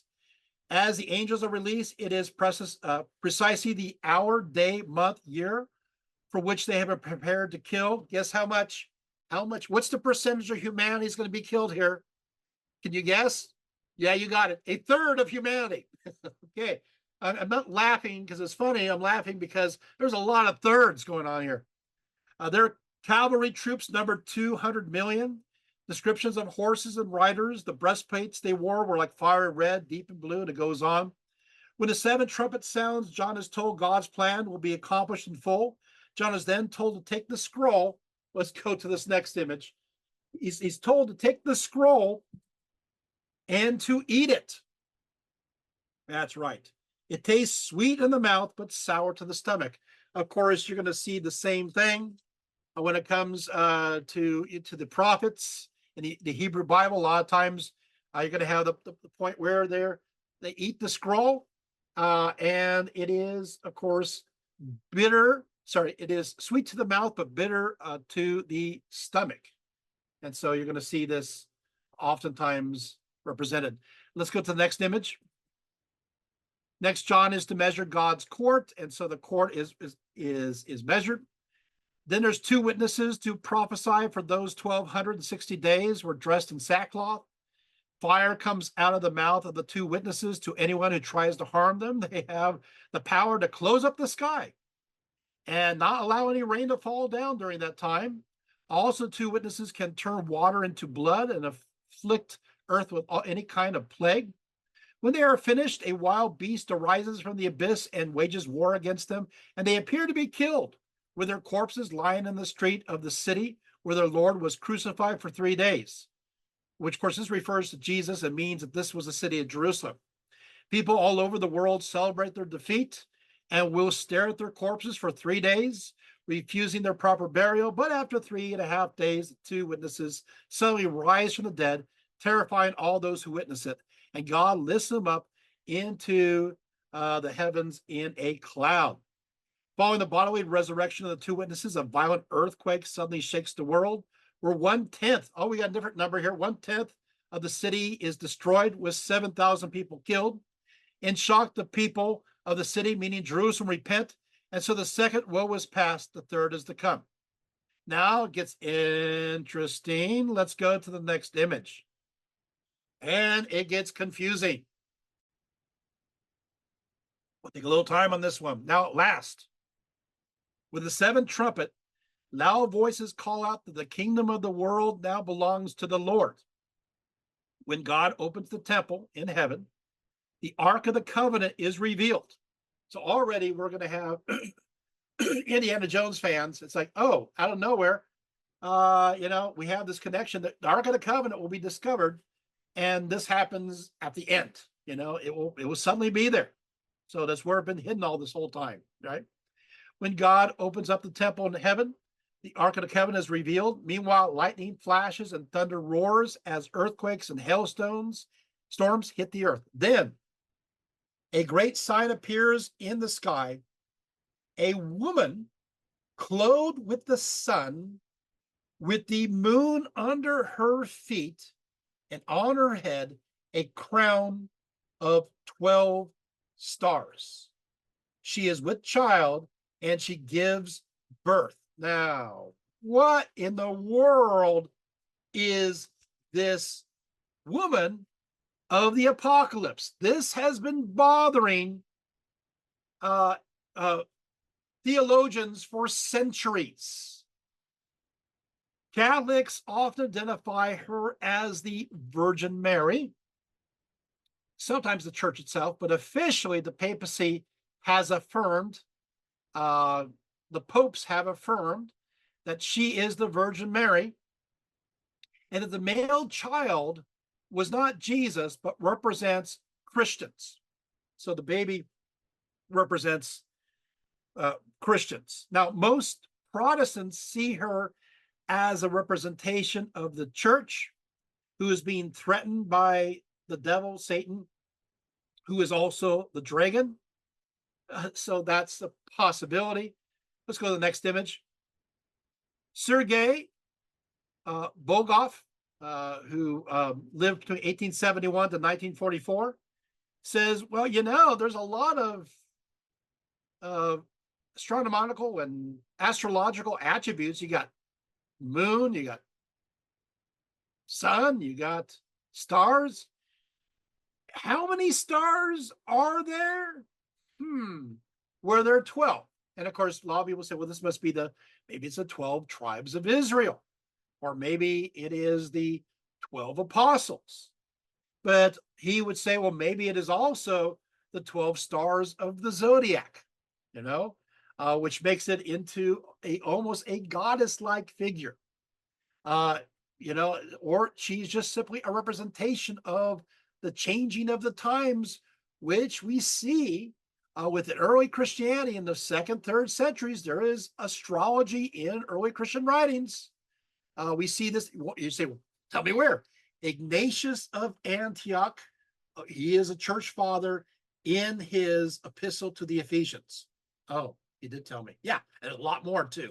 Give you an instance. You want more? There's more. So, and he's looked at as a saint of the church. So you have astrology in there. Maybe she's a representation in that way. So it is an interesting bit, but there you have it. Then another sign appears with a great dragon, flaming red, with 7 heads and 10 horns. On his head, 7 diadems. His tail swept 1/3 of the stars from the sky and hurled them down to the earth. Yeah, we figured it'd be 1/3. And he waits for a child to be born so he can devour it. The child is born, of course, obviously, to this great woman, clothed with the sun, with the moon under her feet, and the head, and a crown of 12 stars. And it is a son, and it is destined to shepherd all nations with an iron rod. Now, that to me doesn't seem like a collective for the Christians in general. I'm just saying that. The child is taken up to God and the throne. The woman flees to the desert, to a special place prepared for her for 1,260 days. War breaks out in heaven. Michael and his angels battle with the dragon. Hey, this is interesting. You got a Michael and the Dragons. Sounds like a good band, too. A Michael and the Dragons, with a monster hurled down to earth with his minions with him. The dragon pursues the woman into the desert, but she is given wings. She's given wings of a giant eagle, where she can fly to her place in the desert for 3.5 years. Now she's given wings. Again, this has confused many early Christians for a very long time. The dragon spews a torrent of water to search out the woman, but the earth opens and swallows the earth. Enraged by her escape, the dragon goes out to make war on the rest of God's people. He took up his position by the shore of the sea. So it's again, this is the Virgin Mary. I don't know. Let's take a look at the next image. So so then a beast now comes out of the sea with 10 horns and 7 heads, containing diadems and blasphemous names. The beast is like a leopard, but has paws like a bear and a mouth like a lion. It is given power, the throne, and authority by the dragon. One head was mortally wounded and healed. In wonderment, the whole world followed after the beast. Okay. People worshiped the beast and the dragon. Their authority was to last only 42 months and possessed authority over all peoples and nations and races. All those who did not have their names in the book of life worship the beast and the dragon. It says, let him who has ears heed these words. If one is destined for captivity, into captivity he goes. If one is destined to be slain by the sword he will be slain. Such is the faithful endurance that distinguishes God's holy people. And so you have this beast that is out of the sea. Now, of course, the beast out of the sea, this is understood as the Antichrist. And the imagery, of course, you see directly connects with Daniel chapter 7, with all the beasts we talked about earlier. See the connections here? And also, it is connected to the abomination of desolation. But then a second beast comes out of the earth, and this creature uses the authority of the first beast to promote its interest by making the world worship the first beast whose mortal wound had been healed. Performing great miracles, the second beast leads astray Earth's inhabitants by telling them to make an idol of the first beast. Life is given to the image of the beast, like a robot, and the power of speech and the ability to put to death anyone who refuses to worship. So you have some kind of image that comes to life and does whatever the beast wants to do, but it is an image. It's a copy of the original beast. The beast forces all men, rich and poor, to accept a stamped image on the right hand or forehead. No one is allowed to buy or sell anything unless first marked with the name of the beast or the number that stood for its name. So once again, the beast of the earth, this is the prophet and is inferior to the first beast. Hence, the beast of the sea is identified as the Roman emperor by many scholars, while the beast of the earth is identified as the Roman imperial cult, perhaps the proconsul of Asia, or maybe the high priest of Asia. Now we get to another interesting part. I guess we'll see me for a few moments. And that is a certain wisdom is needed here. With a little ingenuity, anyone can calculate the number of the beast, for it is a number that stands for a certain man. The man's number is 666. So we got 666. Now, I do have to say that we have 666. However, a lot of the manuscripts don't have 666. There are variants within both Greek and Arabic copies. The Codex Ephraemi Receptus, also Papyrus 115 from Oxyrhynchus, has the mark of the beast as not 666, but 616. That sounds like an area code, right? But if we do use 666, you can, in Aramaic, make it add up using Hebrew numerology, especially the gematria. You can make it add up to the name Nero. So it can add up to the 666. Now, does this mean this was written during the time of Nero? No. Some scholars say it was, but a lot of scholars say no. And the fact is that even though Nero early persecuted Christians, Domitian did it big time and more full scale, and he was looked at as a second Nero, So there you have it.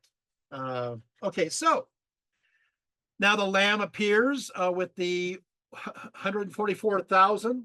Hey, you're never going to get this, right? You're never going to hear all this all together, right?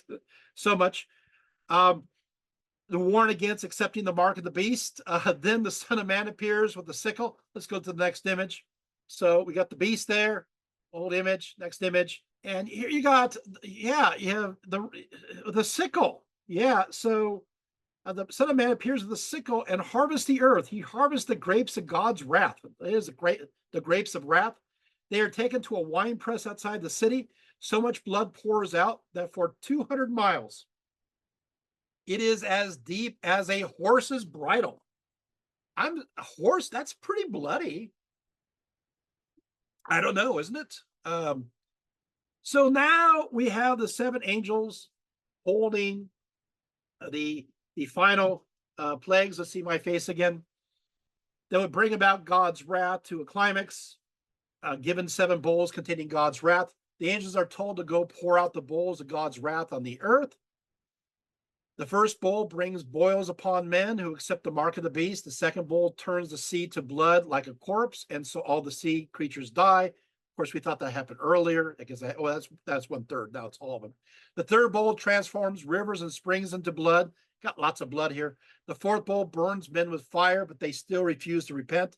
The fifth bowl plunges the earth into darkness. The sixth bowl pours out onto the great Euphrates River so that its water was dried up to prepare the way for the kings of the east.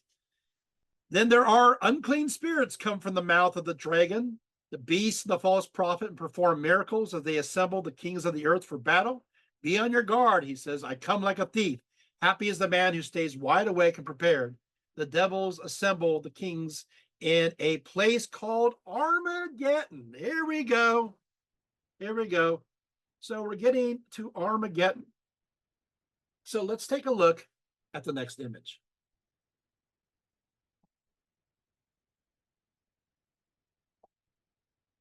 Of course, this leads up to the Battle of Armageddon, and this is located in the Jezreel battle. The valley's geography always made it the perfect place to fight in the past. So why not the future? As noted by Eric Klein, who also wrote an article for me in that magazine. He says, from its advantageous location, Megiddo controlled one of the most important roads of the ancient world, the Via Maris. This was an international military and trade route that ran between Egypt in the south and Syria, Phoenicia, Anatolia, and Mesopotamia in the north and east. Sitting astride this chief north-south trade route, as it came through the Musa's Pass and meandered through the Jezreel Valley, Megiddo had a great strategic significance. Next image. This is my picture of the Jezreel Valley that I took myself. For the Jezreel Valley runs nearly across the breadth of Israel, connecting the coastal region with the Jordan Valley. Whoever controlled the city and maintained an army there would dominate this vital international route. Thus, throughout history, travelers journeying through Israel in virtually any direction, be they merchants, pilgrims, or invading warriors, were forced in almost every instance to cross the Jezreel Valley and to deal with its inhabitants. It is no wonder that nearly every invading force from 2350 BCE to all the way to this century, almost this century, has fought a battle in the Jezreel Valley, actually last century. It is no surprise then to learn that the area surrounding the ancient site of Megiddo, let's go to the next image, again, my picture, in the Jezreel Valley has already seen more fighting and bloodshed over an extended period of time than virtually any other spot on the entire earth. During the past 4,000 years, at least 34 bloody conflicts have been fought at the ancient site of Megiddo and the adjacent areas of the Jezreel Valley. Let's go to the next image. Egyptians, Canaanites, Israelites, Midianites, Amalekites, Philistines, Hasmoneans, Greeks, Romans, Byzantines, Muslims, Crusaders, Mamluks, Mongols, Palestinians, French, Ottomans, British, Australians, Germans, Arabs, and Israeli have all fought and died in this location where the Valley of Armageddon is. Let's go to the next image. The names of the warring generals and leaders who have fought in the small valley reverberate throughout history. They include Thutmose III. Yes, Australians were there. Thutmose III, Deborah and Barak, Sisera, Gideon, Saul, Jonathan, Shishak, Jehu, Jerum, Jezreel, Josiah, Antiochus, Ptolemy, Vespasian, Saladin, Napoleon, and Allenby, to name but a few of the most famous. It was therefore a logical conclusion, next image, for the author of the book of Revelation in the New Testament to believe that the penultimate battle between good and evil would also take place in Megiddo. Why not? All the other battles happened there. So you're going to have this gathering together for this particular place. Let's see me for a second. So, yeah. So, of course, I've been to Megiddo, as you saw, and I have some pottery from Megiddo. Of course, you won't be able to see it very well, but I just want to show is that this right here, this piece of pottery is from 800 BCE. It's labeled by the archaeologist, Dr. George Jacomakis. But can you imagine what this piece has seen? Yet there are also battles going here all the way back to when this was forged. And this, of course, is from 1800 BCE, this particular piece. This is also from Jezreel. So pretty cool. Don't worry, I have more show and tell coming up. I just wanted you to see those little bits and pieces. So what will happen here is that as prophesied in Revelation, it says, I saw, 3 foul spirits like frogs coming from the mouth of the dragon. So you see the false. You get the 7th bowl. The 7th bowl, it is finished. Suddenly, the worst earthquake ever occurs as the great city is split into 3 parts. And so you have all this, but then all of a sudden you have another reference to the whore of Babylon. Let's go to the next image. All right. Other Gentile cities also fall, and God remembers Babylon the Great, giving her cup of his blazing wrath. Islands, mountains disappear, giant hailstones fall. Babylon is described as a harlot on a scarlet beast. He says, I will explain to you the symbolism of the woman of the 7-headed and 10-horned beast carrying her. The beast you saw existed once, but now exists no longer. It will come up from the abyss once more before going to final ruin. The 7 heads are the 7 hills on which the mountain woman sits enthroned. They are also 7 kings. 5 have already fallen. 1 lives now, and the last has not yet come. But when he does come, he will remain only a short while. The beast which existed once, but now exists no longer, even though it is an 8th king, is really one of the 7 and on his way to ruin. So who is this? Another angel comes to earth, calls out, fallen is Babylon the Great. Kings lament, merchants lament, sailors lament, saints, apostles, prophets rejoice. There is loud singing the victory from heaven. John falls at the feet of a great angel, but is told to get up and worship God alone. So let's go to the next image. What is this? Well, the word harlot can also be translated as idolatrous. But which Babylon? Well, 1 Peter 5:13 refers to Babylon, and most agree that this is a code word for Rome, not Babylon in Mesopotamia. It could also be a cipher for the Roman Empire in general. Also, they will use the word Babylon for a cipher for Rome in 4th Ezra, 2nd Baruch, and the Sublime Oracles. So it refers to Babylon, but as another name of Rome. So this is just a tradition. Okay. Now, of course, you have the reference to 7 hills and that she sits on this. Well, this could be the 7 hills of Rome. Now, it's interesting that there is a coin of Vespasian that was minted in 70 CE, and it depicts Roma, the goddess, as a woman, and she's depicted as sitting on 7 hills. I find it interesting because it's minted in 70 CE, which is the precise year when Jerusalem was destroyed. And here you have this Babylon sitting on 7 hills. Interesting. Most people don't know that part, by the way. Others have argued it's actually Jerusalem. That this is an apostate, a false queen, false bride, unfaithful. And so this refers actually to the fall of Jerusalem in 70 CE. So you do have a little bit of controversy here. Well, what happens next? Next image.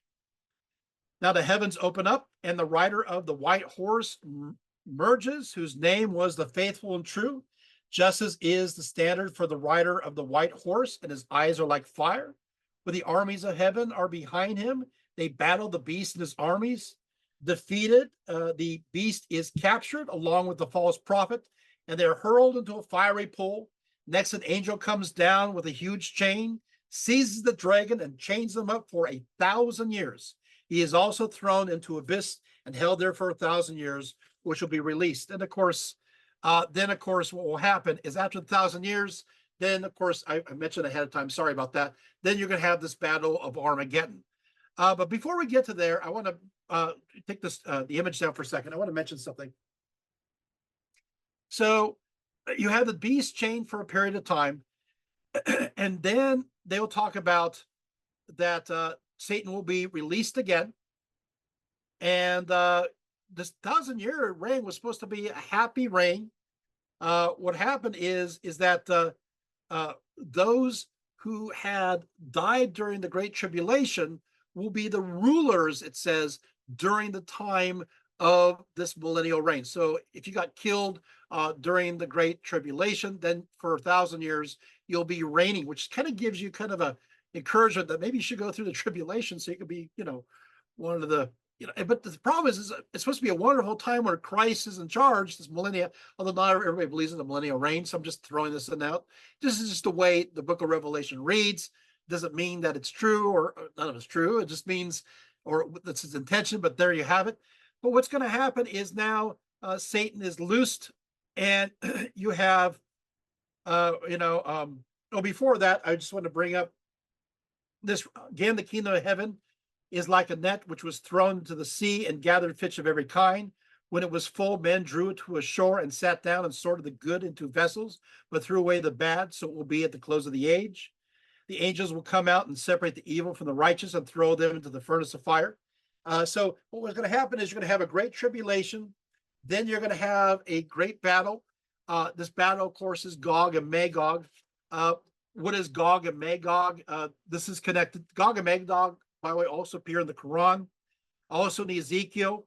Although Gog is a person and Magog is his land. Josephus refers to Gog and Magog as the Scythians. In the Middle Ages, it becomes connected to first, like anybody who's your enemy. So it becomes connected to the Huns, then the Vikings, then the Khazars and the Mongols. Marco Polo refers to the Great Wall of China as a rampart of Gog and Magog. And so by the time you get to Marco Polo, it must be the Chinese. So the idea is that it's a great battle of the East that meets one at this Battle of Armageddon. Supposedly, now today they read it as China or near China, but in ancient times that was nowhere even under consideration. Okay, so let's wrap things up. So what happens is you got punishment, and of course you have once again the unrighteous are cast into the lake of fire after the great throne judgment, which likens itself in many ways again to the great throne judgment that we see in Zoroastrianism. And so what will happen now is that their men will weep and gnash their teeth. In the end, the earth is destroyed and a new earth is created, complete with a new Jerusalem that descends out of heaven. Let's go to the next image. Now we get a new Jerusalem. Well, we come across this before. The new Jerusalem is pure gold like clear glass, and its brilliance is like a very costly stone, as a stone of crystal clear jasper. The street of the city is also made out of pure gold, like transparent glass. The base of the city is laid out in a square and surrounded by a wall made of jasper. It says that its height, length, and width are all of equal dimensions, as were the Holy of Holies in the tabernacle and the first temple. And they measure 12,000 furlongs, which is approximately 1,500.3 miles. John writes that the wall is 144 cubits, which is assumed to be the width since the length is mentioned previously. And of course, it's important to note that 12 is the square root of 144. And of course, it goes on. Everything's mathematical. The four sides of the city represent the four cardinal directions. Somebody actually made an image of what this would look like theoretically. Let's go into that image right there. Next image. There it is. That's what it would look like in comparison theoretically. Somebody took the time to put that together. There's no temple building in the New Jerusalem. God and the Lamb are the city's temple, since they are worshipped everywhere. Revelation 22 goes on to describe a river of the water of life that flows down the middle of the great street of the city from the throne of God. The tree of life grows in the middle of the street, and on either side or in the middle of the street. And so basically, this tree of life kind of grows right over this river. The tree bears 12 fruits or kinds of fruits and yields its fruit every month. According to John, the leaves of the tree were for the healing of nations. This inclusion of the tree of life in the New Jerusalem harkens back to the Garden of Eden, by the way. The fruit of the tree bears that of the fruit of life. John states that the New Jerusalem will be free of sin. The servants of God will have a theosis, and his name will be on their foreheads. Night will no longer fall. The inhabitants of the city will need no lamp nor light of the sun, for the Lord God gives them light. And by the way, there'll be no more sea. Sounds like John's tired of being on Patmos. There'll be no more sea, and they shall reign forever and ever. And that's the happily ever after story of the book of Revelation, theoretically. There you have it. Put the image down. So, wow, I can't believe I got through that. But what will happen is that these ideas will continue. Of course, the site of the New Jerusalem will be at the site of the old Jerusalem that was destroyed. It will descend down out of heaven, or supposedly, although it's supposed to be a new earth, so it gets confusing. But what happens is the early church believed that the New Jerusalem will land in the area where the old Jerusalem used to be before it was destroyed. There's that belief. But then what will happen is that the Emperor Hadrian will build over the site of the temple a pagan city by the name of Aelia Capitolina. And so as a result of that, there'll be a group known as the Montanists say that the New Jerusalem will not land where the old Jerusalem used to be, but will land at a small little town called Papusa in Phrygia. It will land there. And later on, of course, when you have the building, the creation of Constantinople, what will happen is that you'll have the Eastern Roman emperors, or Byzantium, will view that is the New Jerusalem, with Hagia Sophia as the temple of Solomon, and the David's temple, of course, is the imperial palace. And they'll even build their own golden gate, and they'll fill it with all these relics of martyrs from Israel. And so they'll declare that as the New Jerusalem. And so when the end times comes, this will be the New Jerusalem. So everybody wants that New Jerusalem. But let's move on to Islam. Islam, much like Jews and Christians, Muslims believe in the Day of Judgment. But before that day, a few events must occur, for there will rise once again, a false Messiah, an Antichrist known as Maz ad-Dajjal, will rise up and deceive many. Imam Ali in the Hadith states that this ad-Dajjal's right eye will be punctured, and his left eye will be raised to his forehead, and he will be sparkling like a star. Only the believers will be able to read the word kafir, or disbeliever, inscribed in bold letters on his forehead. So in this case, this guy is very charismatic. Everybody, except for those with discernment, are able to think that this is a great guy. According to Sunni, Jesus, known as Isa, will come again. He will descend from heaven upon Mount Afik, and then he will arrive at the white eastern minaret of Damascus. They say that his cheeks will be flat and his hair straight. When he lowers his head, it will seem as if water is flowing from his hair. When he raises his head, it will appear as though his hair is beaded with silvery pearls.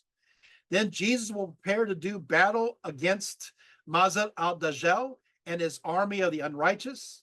The breath of Jesus will move ahead of him, destroying all those it falls upon, and al-Dajjal will begin to melt as he approaches, but not until Jesus plunges the sword into his chest. After that, Jesus will unite all under the banner of Islam.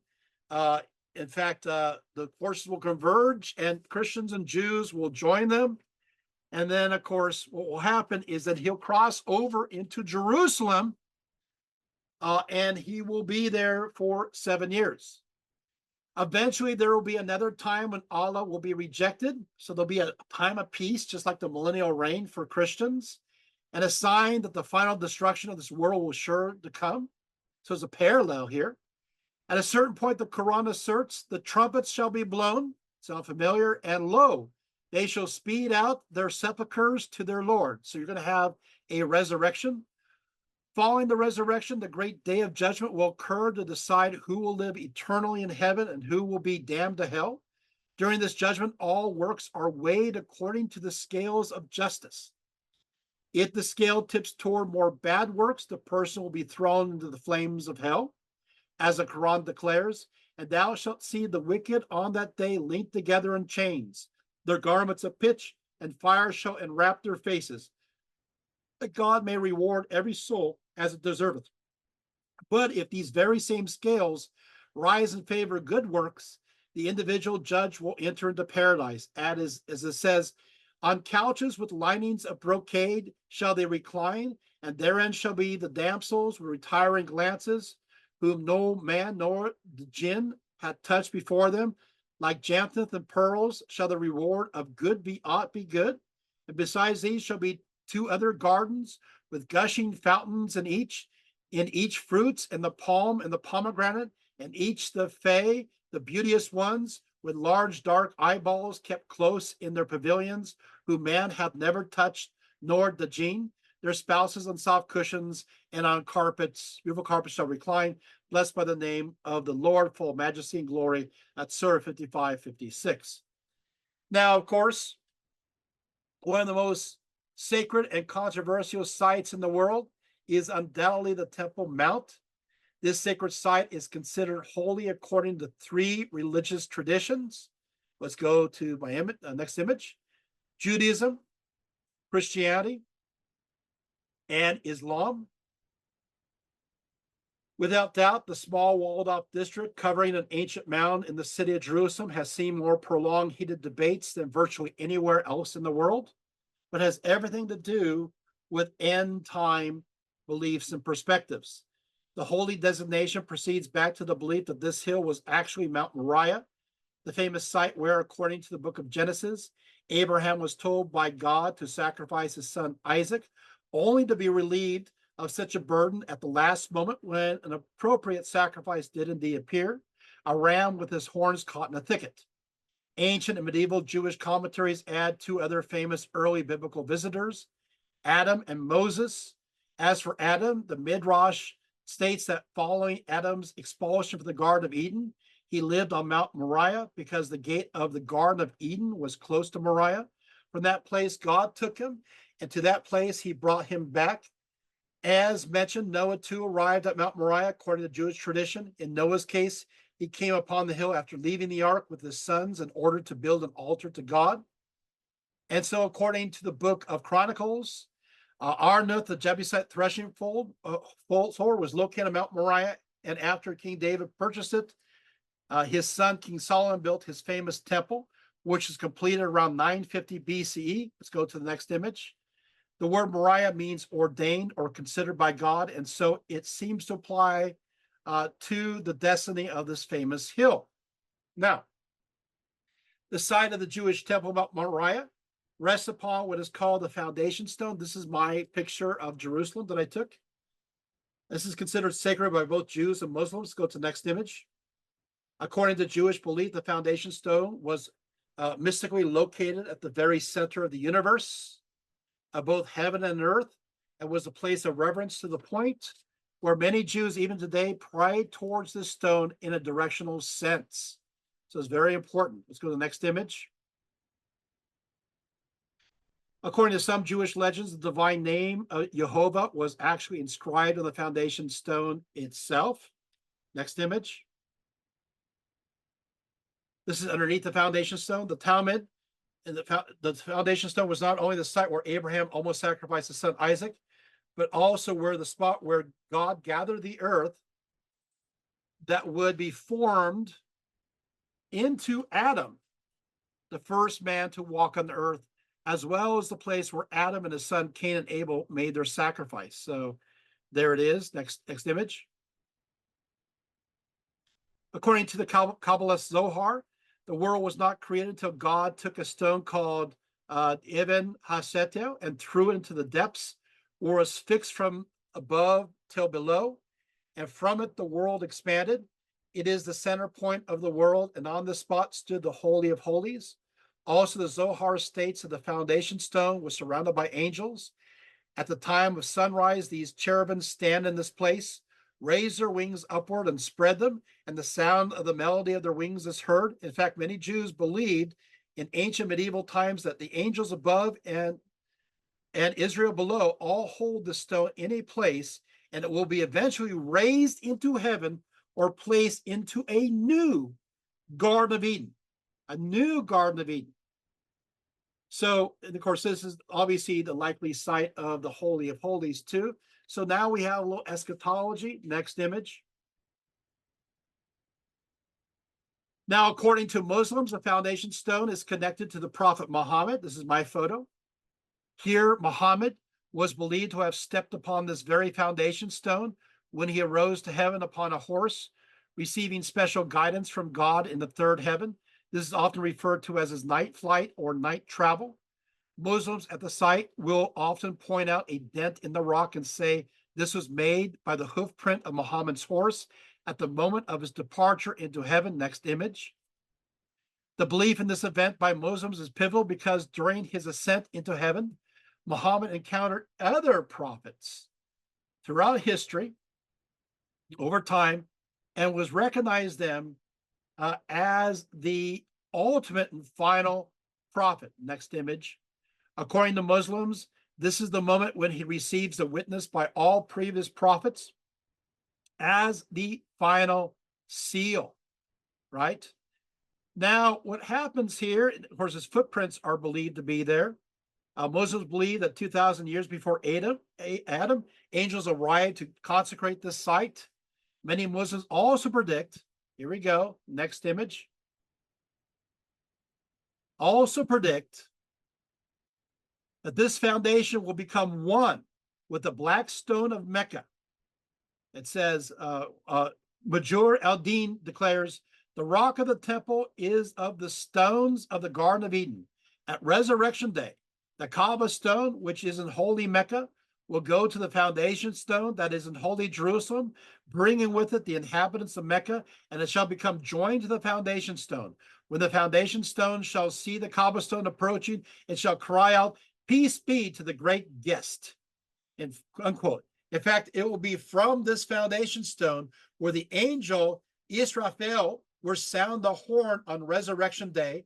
Majur al-Din and many other Muslims throughout the Middle Ages also believed that the foundation stone was supported below by the top of a palm tree growing along one of the rivers of the Garden of Eden. Here, according to legend, Miriam, the wife of Moses, sits with Pharaoh's wife, and together they weave clothes for those who are to live in this paradisal garden after the day of resurrection. Now, of course, what's interesting here, let's go to the next image, is that we have the Golden Gate. Now, of course, what will happen is that, I will say briefly in this way, is that yes, you have the first temple, which is destroyed by the Neo-Babylonians, and but you'll have then built a second temple that was built during the Persians. It will be destroyed by the Romans in 70 CE. But you have in eschatology a reference of importance to its gate known as the Eastern Gate. The Eastern Gate. Now, also, I want to mention that there was no temple there during the time after destruction of Jerusalem in 70 CE until we get to the arrival of the Muslims. And the Muslims, what they do is they build the Dome of the Rock, that dome you just saw, that beautiful yellow dome. They build that in 692, and that now occupies the exact spot of the foundation stone. It hovers over, as you saw. It is also, many believe, over the site of where the Holy of Holies happens to be located. And so the problem is that as you realize going through this talk, you realize that according to the words of Jesus and according to the book of Revelation, you need to have a temple that is there still standing for the abomination of desolation to desecrate it if you believe in this end time prophecy. The problem is there is no temple there. It is occupied, of course, by the shrine dedicated to the ascent of Muhammad, which is the Dome of the Rock and the foundation stone, and of course the Alaska Mosque. And so what will happen is some Jews and Christians who are literalists will say, well, therefore end times can only happen if the Dome of the Rock, which is the third most holy site of Islam, is replaced by the Jewish temple, a third Jewish temple, so that Jewish prophecy and Christian prophecy can be fulfilled. Because you have to have a temple for those words to take place. However, many other Christians will say these meanings of these words were symbolic. They're not necessarily literal. And so you have Christians who also, and Jews who look at it that way. So there's a conflict there, but you can see where this could be a problem because the Temple Mount is considered the first most holy site of Judaism. And when Jerusalem was destroyed in 70 CE, there remained, they decided to leave an outer wall, the Herodian wall, and that's known as the Wailing Wall or the Western Wall today, which is the outer wall of the Jewish temple. And that's the most holy site of Judaism today. But you also have the third most holy site of Islam, where the foundation stone, where Muhammad was declared as the final prophet, right next to it, right? So that's interesting. And why it's the third, because it's after Mecca and Medina. So what's going to happen is that you can't remove the Dome of the Rock. If you do so, you're upsetting many Muslims because this is a holy site to them. So there's got to be some way for Jews, Christians, and Muslims to share the site equally, because in Muslim theology and beliefs, you need to have an occupation by Muslims at this site. Ooh, what a complicated story this just became. So the Temple Mount has everything to do with end times. And it's interesting because many groups, like the terrorist group ISIL, had apocalyptic ideas, and their goal was to try to take and secure Jerusalem for just this reason, to have the end times occur in a secure way, interestingly enough. Now, the reason why there you saw many many tombs in front of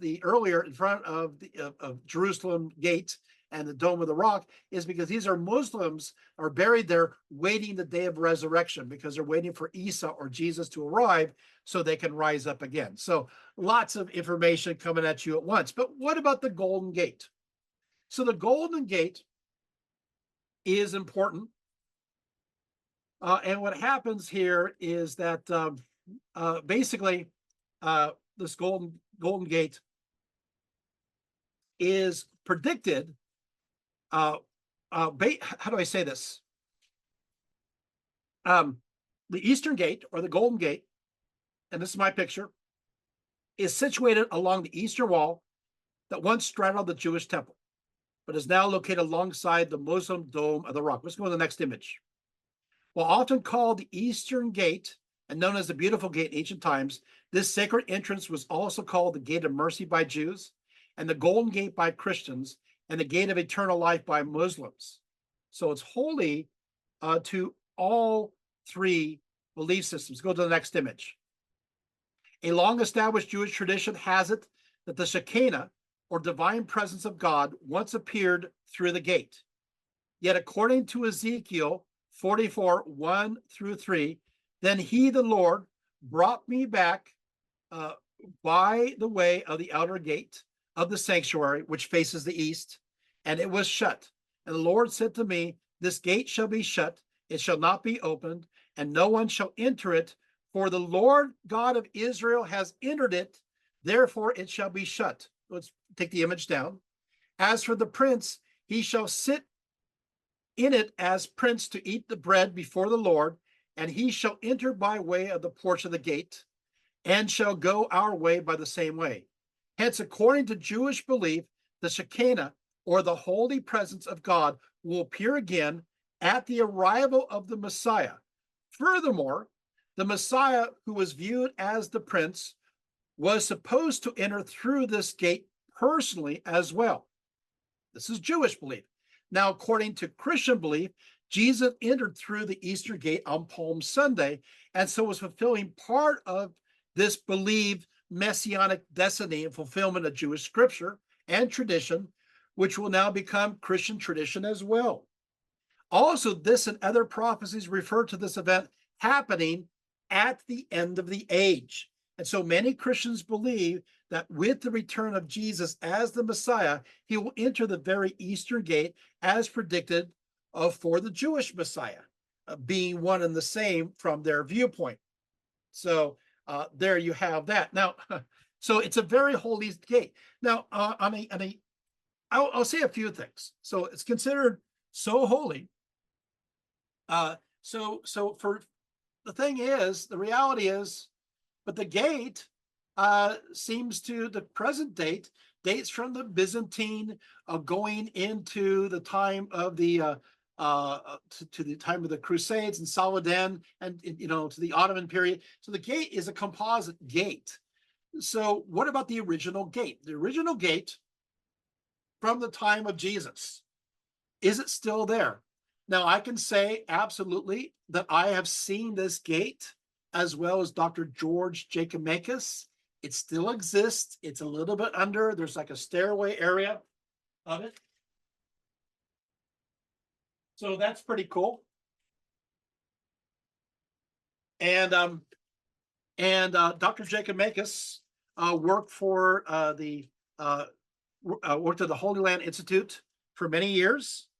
He received a gift, and so this I'm allowed to have this gift from Israel, and then he gave it to my dad to give to me, and this is a piece of the Golden Gate from the time of Jesus.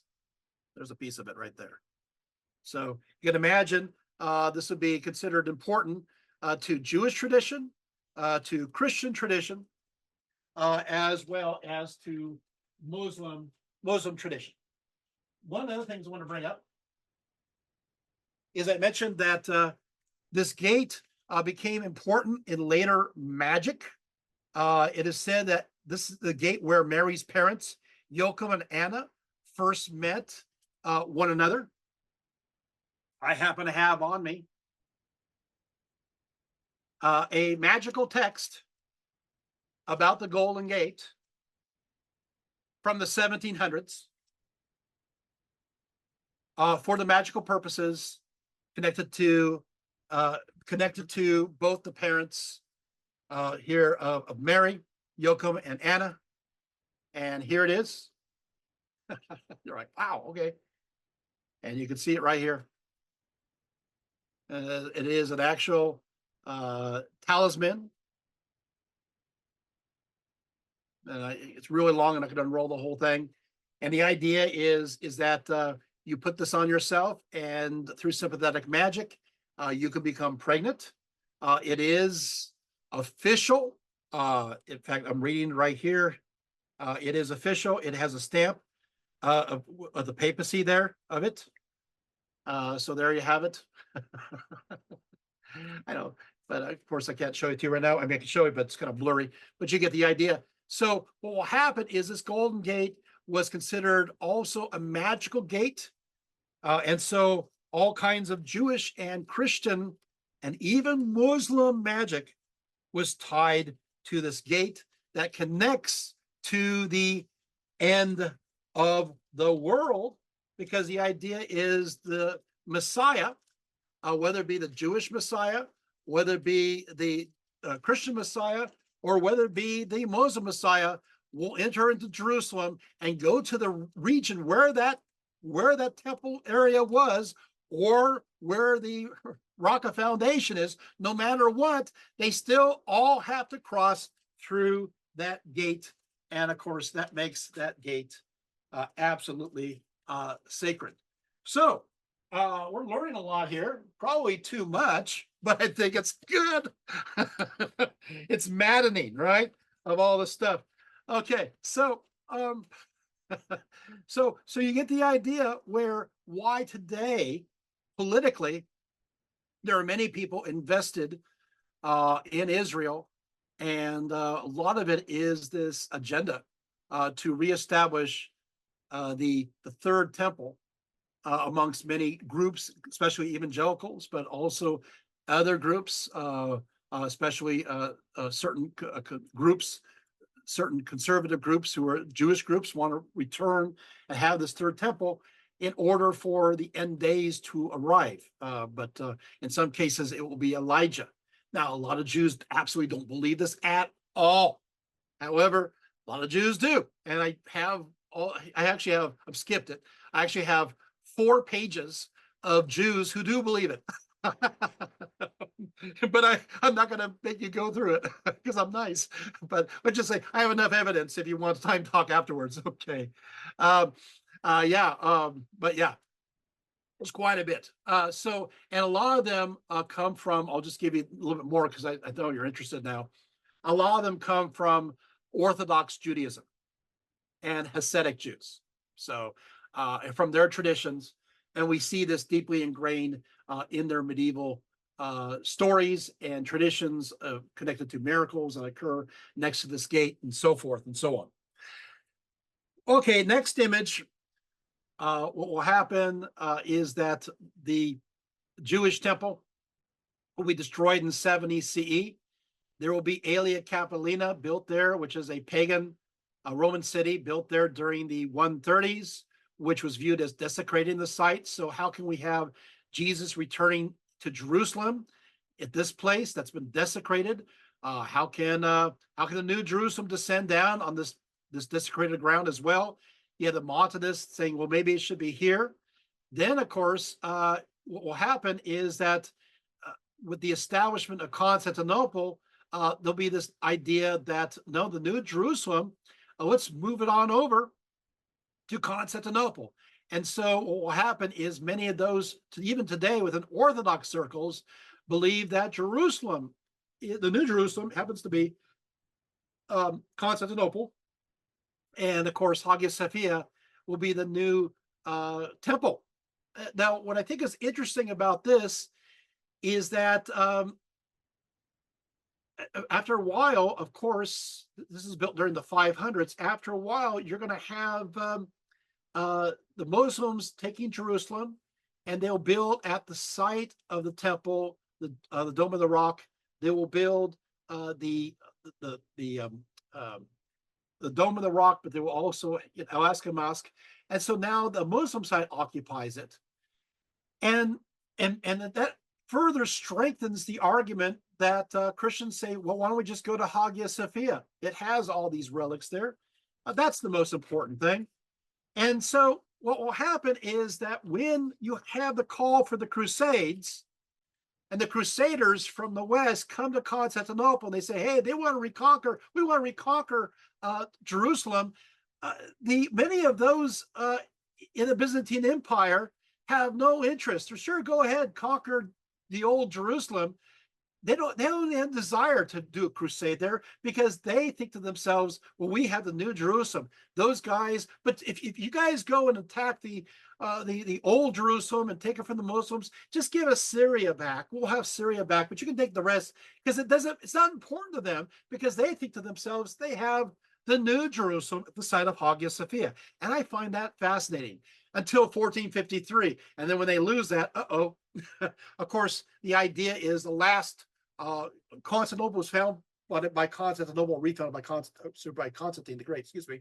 But the last Roman emperor was also Constantine by the name. And it is said that he died fighting the Muslims before the Golden Gate of Constantinople. That he disappeared, only his slippers remained, and that somehow he went into the wall of the Golden Gate and with the sword and the crown. And when Jesus returns, he will emerge from that wall, and that will be the end of eschatology there. So that's interesting. Moving on to the next image. I got to wrap up things, but I want to make sure that we also have Hinduism. The end of the world was not unique to Western culture, for even within Hinduism, the universe operates in cycles with specific moments marking the end of one era and beginning of the next. These very instances still constitute mini apocalypse, I guess, the best way to put it. There are four distinct phases: the Krita Yuga, the Treta Yuga, the Dvarpar Yuga, and the Kali Yuga, which in total out to span, 432,000 years. Many Hindus believe, of course, that we are in the last age, the very last way. And these, of course, this is, of course, a period of time of strife, of vice. According to some Hindus, let's go to the next image. Vishnu is expected to incarnate one final time as the avatar Kalki in this role, though he won't so much be a redeemer as an expediator, creating the groundwork which leads to the end of all times. So there you have this end. By the way, Kalki will arrive riding a white horse and holding a flaming sword, according to the Puranas, and will destroy the darkness, defeating strife. So that's interesting. And there are many signs too. Let's go to the next. Of course, obviously, people who betray their own students, so forth. You also have in Buddhism, you have, of course, the Maitreya. You basically have the 5 Buddhas. We already are in the age of the fourth Buddha, but these 5 Buddhas are in charge of what's called a kalpa, which lasts about 1 million years. And so what happens is that the 5th Buddha will appear during the end of this era, not to come. But this will be a golden age of religion, but everything is dried up and people will live to be 80,000 years. And then, of course, it'll lead to the end of the age here. And of course, next image. And I wrote an article on the end of course, the Mayan end. And of course, they selected the date 2012. Obviously, this does not work, but we won't go into that. I will just mention a few other things. Go to the next image. So I wrote an article on that. You can read it if you want. But the Mayans used 2 very unique timekeeping systems, one called the short count, which does not concern us, and the other called the long count. And what happens is that it turns out that with the long count system, noting that this dating system had both a beginning and end, and using his copious knowledge of Mayan art and iconography, a certain Thomas determined that the Mayan date 00000, marking the moment of creation, was the exact equivalent of August 11th, 3114 BCE. But he also discerned that the calendar stopped at 13.0000, approximately 5,125 years later. This gives it December 21st, 2012. Did nothing happen? Well, it turns out that that this was supposed to be more of a theoretical change. That, as it turned out, if you take a look at the whole point, it turns out that if you look at the system, there's an extension to a fifth world. So it's basically a transition. Remember I told you the Mayans have 5 different eras? And so the actual era ends not in 2012. It actually ends, if you take a look at it, on October 13th, 4772 CE. So we got a little bit time to wait. So there you go. Next image. Of course, we do have the world tree that connects to these various prophecies in the maize tree. But there we go, and that connects to the calendar as well. Next image. Okay, let's put that down for a second. I want to just kind of close up things. I'm going to kind of go through the rest of this a little more brief. I think we did a great job, didn't we? I mean, we covered quite a bit. So, but I would just say a few more words. So what happens is that this idea of declaring the world would end became very popular amongst Christians. And so we have like a long list of everybody just deciding that the world's going to end. According to Elpontius, Bishop of Toledo, basically the world's going to end on Easter Eve, 793 CE. But didn't happen. Then the prophetess Theota believed the world would end in 848. Many believed her, including clerics, and they offered her gifts, pleading with her to pray for them. When the end did not happen, the bishop of Gallica, Belgica, ordered her to attend a synod, where she confessed that she made these claims because a priest told her to do so, and so she was flogged for it. Of course, many others, Lethargians, declared that Christ will arrive on Friday, March 25th, 970. A German visionary, Bernard Thuringia, said it would occur in 992. Of course, many people said that no, it will end. Many people believe that 1000 CE would be the end of the world. And when Jesus didn't occur in 1000 CE, then they recalculated to 103 CE. And everybody just waited around. It's just kind of ridiculous, just like a long litany list. The Italian mystic, somebody wants to hear this, Joachim of Fiore, who lived between 1135 to 1202, based upon his numerical computations, asserted that the end of the world would occur in 1200 or 1260 or 1290 or 1335 or 1378 CE. He did talk about the fact that there is the age of the Father, which connects to the time of the Old Testament. Then you have the age of the New Testament, which is, of course, is the age of time of Christ. And finally, of course, you have the age of the Holy Spirit, right? This is the third age. Now, when we reach this third age, upon this great moment, this will be a time of a contemplative utopia, where there will be sudden unity, that things that that didn't make sense before, symbols, and that obscured our understanding, will suddenly gain a deeper level and will be discerned. And much of it has to do with unbounding love, at this great depth. And so he's very important for creating that tripartite division that many still hold on to. Pope Innocent III believed the second coming of Christ to occur 666 years following the rise of Islam. So we had 1284. That's not very nice. You have others too. French ascetic Jean de Rochder, 1368 to 370. The Taborites, of course, 1420. You have, of course, there's a long list. Of course, you have the Anabaptists. Let's go there for a second. Let's go next image. Anabaptists. They began to predict the end of the world for various dates during the 16th century. Melchior Hoffman, who thought Christ would first come to Strasbourg, prophesied the idea that the apocalypse was set for 1533. According to his theology, only 144,000 people will be saved. We know where that comes from, with everyone else burned by fire. Another Anabaptist by the name of Jan Matthias believed the end of the world would occur on Easter Day, April 5th, 1534, with only those living in Munster, Germany, surviving the impending destruction.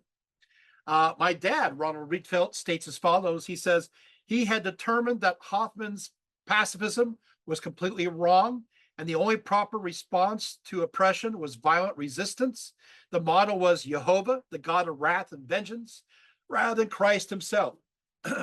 Playing on one of Hoffman's apocalyptic themes, Matthias declared himself to be Enoch, the second messenger of the apocalypse. Next, when they entered Munster, they proclaimed that God had sent a new prophet on earth to herald the end of the dispensation of this world and the beginning of the millennium. Munster was to be the new Jerusalem, they said. How sounds familiar? Again, another theme. And there the saints were to reign in unity and brotherly love. They were to be constrained by no law and no authority. Also, Munster became the focal point of the history of salvation. God had prepared the kingdom and throne of David in Munster. Under King Young, the Munsterites have been commissioned to prepare for the second coming of Christ by humbling all his enemies through the world. Bernard Rothman, who is responsible for the establishment of the Anabaptist power in Munster, declared, "See, the throne of David must be reestablished, the kingdom prepared and armed, and all the armies of Christ humbled by David. Then the peaceful Solomon, the eternal king, anointed God, Christ, will enter and possess the throne of his father David, and his kingdom shall have no end." So they were fighting to break, they believe, Satan's hold on the world and prepare the way for the second coming of the Prince of Peace, Jesus Christ. Early in January 1535, the Prince Bishop of Munster had the city completely surrounded with his besieging forces, and famine stalked the streets. Next image. Although King Jan and his court seemed to have had plenty of food, the desperation of Munster were reduced to eating animals, shoes, and even bodies of the dead. As the cats, rats, and mice began to give out, my dad says, these starving Anabaptists took to stewing the leather binding of books and even the bark of trees. With starvation widespread, King Yong allowed those who wished to leave able to do so. This did not end the suffering, as the able-bodied men were killed by the Prince Bishop's besieging troops, while the women and children, along with the elderly, were not able to pass beyond the troops and continue to starve. Many of them were put into cages and lifted onto the spire, and those cages are still there on the Munster steeple to this day, where they were left. Next image. The next image, I wrote a book on this, so I don't want to talk too much about this. I wrote about the apocalypse of 1666 in London. So basically, 1/3 or more of London burned to the ground. And since it was 1666, they had this belief that this was the apocalypse at the end of the world. So my book on this goes into that very first year, where of using primary sources, going into those perspectives of what they thought had actually happened, thinking, and so you have different perspectives and viewpoints, but many did believe that, well, if London's burning, it must be the end of the world. And go to the next image, and you can see kind of the description there of my book. Finally, so if you're interested more, read that. But then, of course, you have the Millerites. Next image. The Millerites, well, they declared that at first that the world was going to end on October 22nd, 1844. About 100,000 Millerites were prepared to meet their bridegroom for what they believed to be the last day. This, of course, will be later on extended to 1843. Many of those believed it would absolutely happen. They had it all figured out. Did it happen?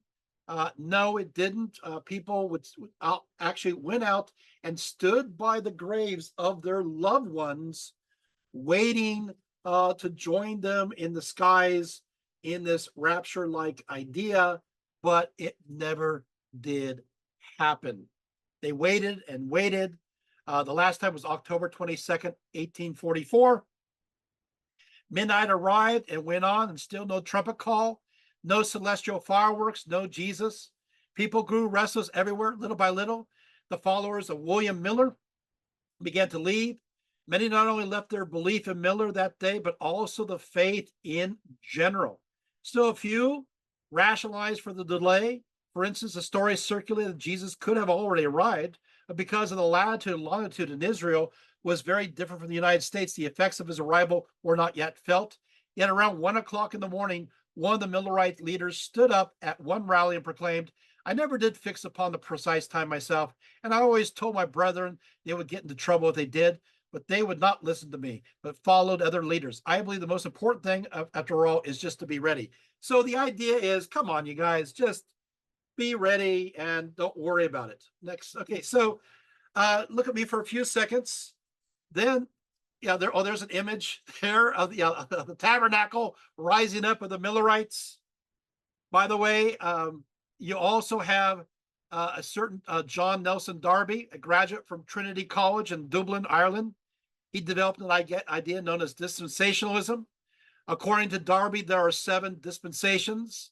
You basically have the paradisal state, the flood, the Noah, Abraham, the Israel under the law, and then, of course, the priesthood and the kings, Gentiles, the Spirit, and the millennium.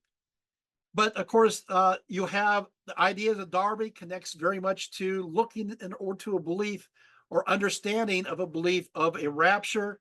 This idea will then be taken by a certain Schofield, who put it together, Darby's methodology, and publishes in 1909 the Schofield Study Bible. And so this will, of course, be foundational for those people who will then believe in a secret rapture. This is where this gets started, although some Irish believed this before this time. But the idea of a rapture really was not part of Christian theology right from the latter part of the first century on. So it's kind of a newcomer there. You have other viewpoints. I just say that, unfortunately, this idea of the end of the world becomes rather interesting. Let's go to the next image. Of course, during what you'll have is this idea of a rapture becomes very popular during the 1960s and 1970s. There's a movie called The Thief and the Night. And so the idea is that any time Jesus could return and the apocalypse will happen. And so this looks like someplace in Texas, I believe. Yeah. Anyway, and you can see that there's going to be some carnage going on as people are being raised up out of their automobiles. But there you have it. Chuck Smith, the founder of Calvary Chapel, declared in his book Future Survival that the end would happen in 1981. Although I remember back in 1973 and 74, as you're driving going along the freeway in Los Angeles, there were billboards saying the world was going to end in 1973, and then later on in 1974, that basically did not happen. But there you have it. You have the Children of God saying the United States would be destroyed by a comet back in 1973. You have, of course, remember Larry Norman? I wish we'd all been ready. That song came out, children die, the days grew cold, a piece of bread could buy a bag of gold. I wish you all been ready. So yeah, it's very much part of popular culture during the 70s and into the 80s. Everybody calling out.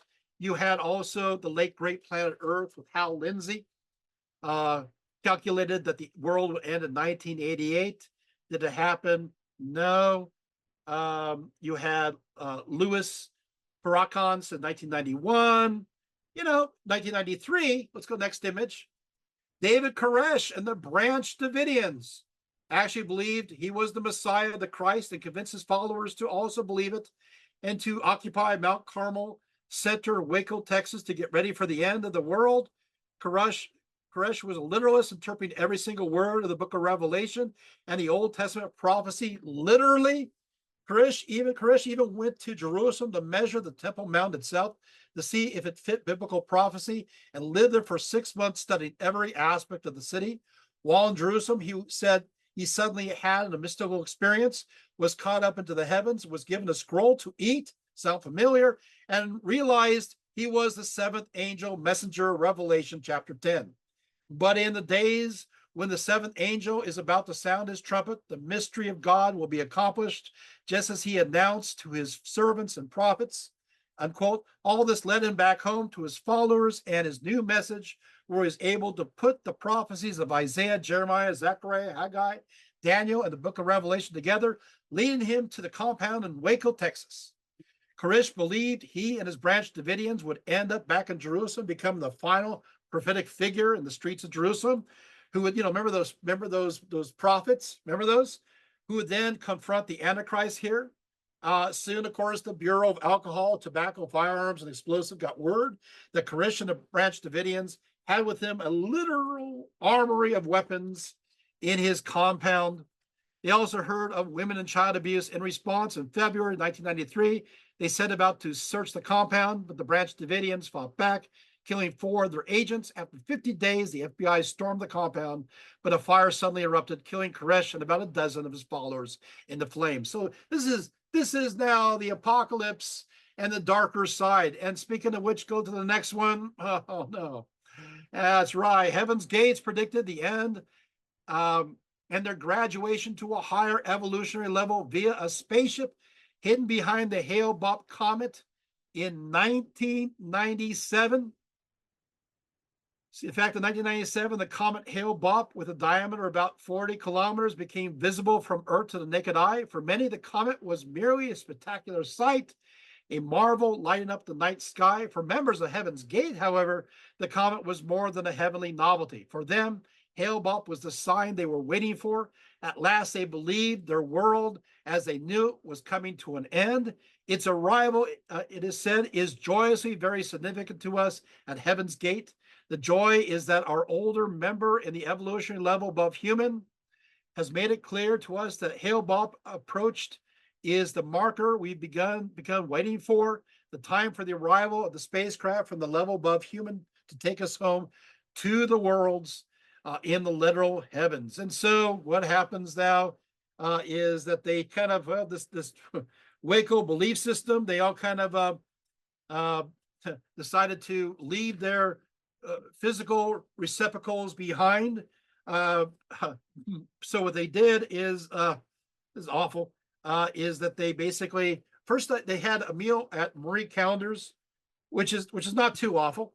And they all had the same meal, same pie. They all had the same shoes. In fact, the 39 members, they all had turkey pot pie, iced tea to drink, and blueberry cheesecake.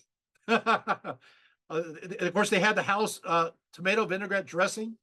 And then after that, they went back to their place, their spaceship, and they basically killed themselves, suffocated themselves, so that the plastic bags were secured around their heads. And they quoted, of course, the idea from Matthew: "If you cling to this life, will you not lose it?"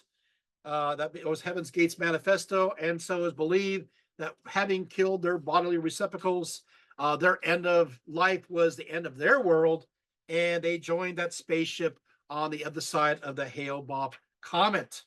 And so it continues on. Let's go to my face for a few seconds. So we covered so much. I think we're almost experts, aren't we? So the world's, so when people declare that the world is about to end, I feel a little bit cynical. So I think maybe the best idea is just invest yourself now. And if you do believe in these ideas, if you do believe in an apocalypse, if you do believe in the end of the world, that's okay. There's nothing wrong with that. It's okay. You can believe that. There's nothing wrong. I mean, because people from all different religions believe that. Most have some kind of belief that the world's going to end at some point. Even science says the world's going to end, so there's not a problem there. But I would say maybe focus in on living in the here and now. Maybe follow the advice even of Jesus in the Gospels that, maybe we shouldn't be spending our time calculating the days. Just focus upon being good people, not trying to escape from our world that we take horrible, we treat horribly. Does that make sense? I mean, I think so many people are focusing in on abandoning this world because it's going to happen any time. That this world itself is falling apart. We need to invest ourselves in the here and now. And if you believe in that, sure, the hereafter, it will come. It will come when it will come. But at this time, just focus in on loving your neighbor as yourself, believing the highest ethical ideas of your religious system. Why not even invest in the idea of empathy? Weed out the root of escapism. I want to talk just a little bit about this. We are escapists. We want to just leave this place behind. Whether you believe in a rapture or not, some people see evidence for it. I don't, but whatever. The idea is still we're escaping out of this place. We're getting out of here. We're even getting out of suffering, a great tribulation. Maybe we should take on the ethic of we're going to have to grin and bear it. We're going to have to go through bad times as well as good times and get rid of this escapism and get ourselves involved in participating with the human race and working together to make it a kindly place. Is it right? So don't focus in on burn it all down. And I see that apocalyptic idea even in that political sense. Just burn it all down, tear it all down, it's because it's all useless anyway. It's all shack. What I'm going to say is that maybe we should take the time to invest our lives a little bit more. Maybe we should not. We should be a little bit more patient. And that's where I'm going with this. And so if anybody comes and says, I think the end of the world is coming, that's okay. But just know that the list of crying wolf is literally thousands upon thousands of times. And so I think the best thing is that we focus upon not the end of the world, but the beginning of learning to be better people to one another, and loving each other, and cultivating empathy. That's just my thought. So the end of the world talk is now officially at an end. Thank you so much for coming here. Oh, there it is.